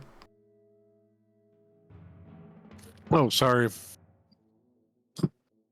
Do you need me to repeat that? Nope. I was still waiting for Flint. I'm sorry. Flint is so fast, he's already gone. Oh, yeah, dude, I love dealing damage, man. You're good at it with this guy. I think he forgot to hit the end of turn. That's what he's saying. No, it's on Wagner. Okay, so Yeah. with the longsword brought down, slashing right into this guy's throat, he is clearly slain as the blood pours out all over the floor. And we are out of combat, folks. I'm going to stop the bleeding from my friend. All right. Now, of course, I didn't read up on that quite yet. I assume that's just like an automatic thing? Yeah, so it just takes a complex action for him to apply the tournament to stop me. He would actually bleed out this round. Bleeding out. I am at -3 now. Sorry. -3. There we go. And when he does the tourniquet, so thank goodness, my pretty little face is not scarred forever. Right. So I was not wounded, so I can do searching and stuff. Is it worth the 10 rounds of staying here? Do we hear any other ambient noises? Do we? Ambient noises. Well, Like you can hear the sound of clinging chain from the chain behind you. Every now and again, the chain, goes to that rack in the back, and it also goes down up to all these different bodies. And whether it's wind or what it is, every now and again you hear like a clink of one of the chains. You can also hear, seemingly echoing up from the hole nearby, sort of like a screeching sound. It's very intermittent, maybe once every 45, 60 seconds, something along those lines. Does it put the lotion on its skin? Not God. quite, no. Okay. Does it sound like the same voice screaming? No, it does not. The Oh my voice God. that was deep, or I'm sorry, the screaming voice, so the person being tortured, that sound came from the southwest. So like, yeah, this way. Yes. Can I spend a little bit of time just to hear footsteps, any kind of scraping, anything like that? Like something that would show sentient life that could potentially be hostile. So it sounds like you want to make a hear noise check. Yeah. Yeah, go ahead and roll your hear noise. We all might as well do that. You don't hear anything, Flint. Okay, yeah, the rest of you guys want to take a moment to listen, see if you can hear anything? Wagner's gonna I be really busy don't. I giving got a a hammer potion of going. healing. It's not really very realistic that I'm going to hear anything. Okay, and I think I heard Wagner say also you're not, so pretty much just add Elroy. Okay. Yeah. Elroy, from where you're standing here looking over your downed companion, you do hear the sound of a very quiet sob. From which direction? The southwest. So down this set of stairs here. Yes. Okay. I'll stop if Wagner's starting to lean over and give a potion to Locke. I'll say, I've got this. I'll take care of him. I think there's someone suffering around the corner. Let me get Locke on his feet first. I'm going to cast my last spell because I don't want to wait 10 minutes. Select my icon. See if I can roll better than a 2 this time. Oh, it's not a cast spell. It's sorry. It's special abilities. Spontaneous casting. Block. Spell to use. Darkness. Caster level. Fingers crossed. No. Son of a bitch. That's good enough. Taylor is displeased with me. So displeased. All right. 1 hit point. Yeah, now you can take care of yourself. I'll help you to your feet. Rest myself off. Yeah. That was the biggest hammer I think I've ever seen. Yeah, no doubt. I'm gonna loot the body, but I think there's somebody wounded down that corridor. We'll give you another round to get yourself up. Okay. I'll point the direction. I'll get up and pick up my sword and all the shit that I dropped because I was unconscious. And if it's okay, Adam, I'm going to go ahead and attempt to cure myself. Using some type of spell or something? Yeah. Yeah, you can do that. Right. All right, so as you are doing that, Locke, and Flint and Wagner, you've taken more of a position here. You can notice into the room now that this appears to be some kind of a torture chamber. To give you the description, you see a large, well-equipped torture chamber straight out of a psychopath's nightmare. Torture devices line the walls and benches. Some you recognize, while others must be the feverish creations of whoever or whatever uses this collection. And it does get used, as indicated by fresh blood spattered on the floor, hotly glowing braziers of flickering coals, and the terrified human bound and gagged inside a steel cage hanging from the ceiling. An immense statue of a gape-mouthed frog looms over the room from a dais set against the south wall. Huh. Reminds me of my ex-wife's bedroom. Nice. I pat your shoulder. All right, and as you guys are taking in this visual, I think that's going to be a good stopping place for us tonight. So, yeah, you guys succeeded in this battle. Obviously, very tough opponent. But, yeah, there you go. One spell pretty much just took them out, right? So, very interesting. Yeah, you guys got some wounds. Hopefully, everybody enjoyed. That was a really interesting battle. A lot of crazy stuff could have happened there. Yeah. Thank you for the game. Yeah, Appreciate it. absolutely. Yeah, so we'll continue the adventure next week. And, yeah, hopefully we'll see what the party gets up to. So have a great night, everybody, and see everybody next week. Take it easy. Good job, everybody. Good Bye, night. guys. Yep. I'm very surprised we haven't had a casualty yet. It was close. Hey. Yeah, I was gonna say, I felt like one for a minute there. Yeah, you made it out. So you had an AC -1. Dave, I'm going to hang out on the channel to chat with you for a minute. Yeah, no problem. I mean, I'll meet you yeah, at